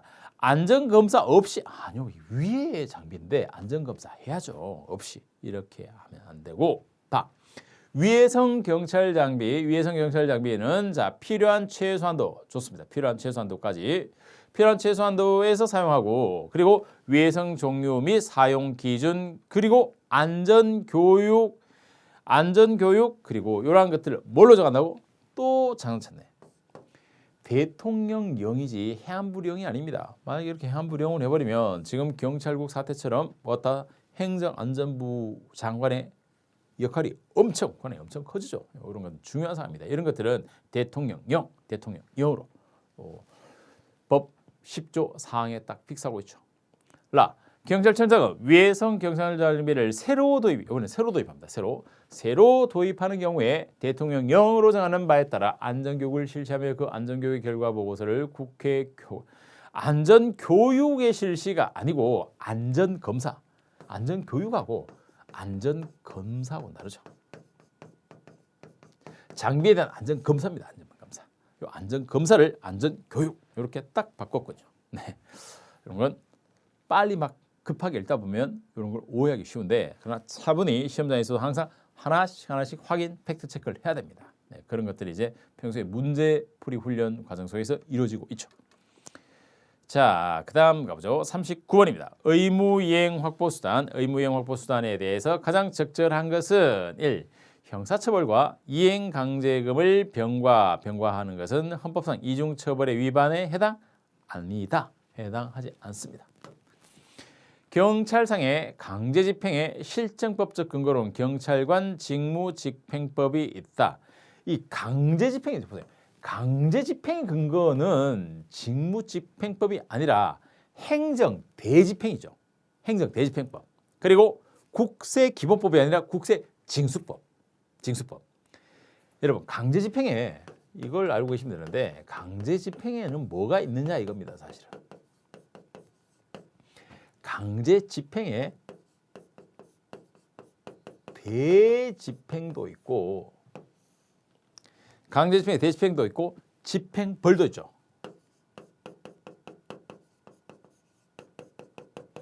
의무이행 확보수단 이 체계를 알고 계셔야 되는데 그리고 직접 강제도 있고 강제징수도 있고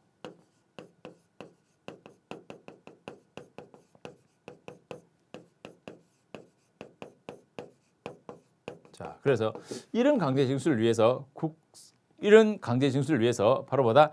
국세징수법에 근거를 하는 거고, 알겠죠? 요 대집행을 위해서 대집행법에 근거를 하는 거죠. 그러니까 여기 있는 것처럼 일반적인 근거, 경찰관 직무집행법의 실제법 근거다. 틀렸다 이겁니다.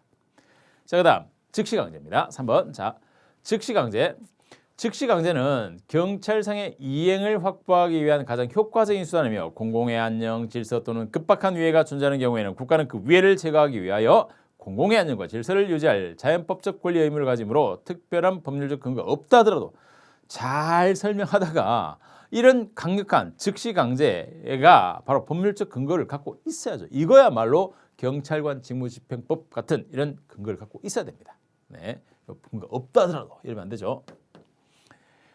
경찰상의 강제 집행을 위해서 경찰 의무를 부과하는 경찰 하명에 근거되는 법률 이외에 경찰상의 강제 집행을 위한 별도의 법적 근거가 있어야 된다. 그렇죠. 4번은 되겠습니다. 자, 다음 마지막입니다. 40분 문제. 자, 다 됐습니다. 힘내시고 국가배상법. 그래도 여러분이 우려하셨던 만큼 행정법적 문제들이 많이 들어오지 않았죠. 네, 그런 점도 감안을 하셔야 됩니다. 그래서 우리가 행정법을 하려고 하는 것이 아니기 때문에 경찰학이란 범위 내에서 필요한 행정법적 영역, 행정학적 영역까지 접근을 하고 계셔야 됩니다. 그런 것들은 팩트 경찰학 기본 이론 강의와 특강에서 또 설명을 드릴 겁니다. 자, 40번 국가배상법입니다. 자, 적절한 것은 모두 몇 개인가? 자, 또 판례를 또 따라라. 판례를 참고하라 해놨죠. 경찰관들의 시위 진압에 대하여 시위자들이 던진 화염병에 의하여 발생한 화재로 인하여 손해를 입은 주민이 국가를 상대로 국가배상을 청구한 경우에 국가의 배상 책임이 인정되지 않는다. 네. 두 번째, 시위 진압 과정에서 가해 공무원인 전투경찰이 특정되지 않더라도 손해배상 책임이 인정된다. 네. 그 당시 이제 반대 측에서는 민주운동 때 일어났던 이런 사건들이었는데 바로 반대 측에서는 뭐다? 가해 공무원을 특정해야 되지 않느냐라고 했는데 판례에서는 뭐다? 가해 공무원 특정하지 않고 전투 경찰대가 이렇게 보여서 그 중에서 뭔가 화염병 체류탄이 날라왔다. 그럼 돼라고 인정을 해준 거죠. 네, 인정된다. 맞습니다. 인정된다.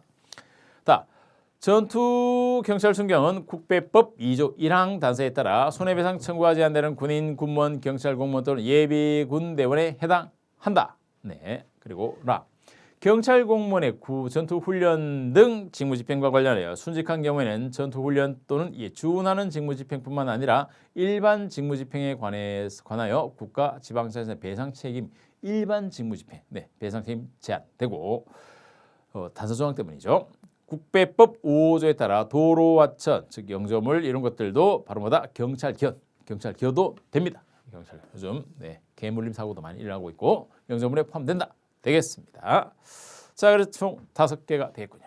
좋습니다. 자, 어쨌든 이번 72회 경찰 간부 임용 시험에서 매우 수고 많으셨습니다. 자, 경찰아, 이제 이런 기출 문제를 보시니까 이런 문제들을 이렇게 했구나라는 것들이 보이실 텐데 우리의 오늘의 이 강의는 기출을 토대로 해서 온고의 지신, 이제 새롭게 접근해서 새로운 경찰학을 직면했을 때 제대로 고득점 합격을 위한 길을 가자는 겁니다. 자, 팩트 경찰학 김만희입니다. 자세한 사항들은 네이버 카페 폴리마니아에 올려뒀으니까 또 참고하시면서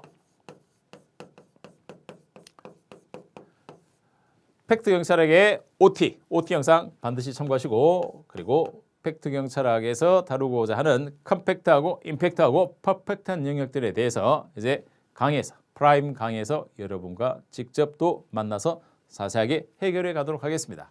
자, 오늘 긴 문제 푸느라 수고하셨고 어쨌든 합격 여부를 떠나서 이제 스스로 돌아볼 부분도 좀 정리를 하시고 또 더 나아갈 부분도 좀 더 계획을 세우시면서 이 경찰학이 그 부분에서 충분히 검토될 수 있는 좋은 대안이 되었길 바라겠습니다. 자, 자세한 사항들은 궁금한 점은 언제든지 네이버 카페 폴리마니아에 올려주시기 바랍니다. 네, 다음 강의에서 또 뵙도록 하겠습니다. 수고하셨습니다.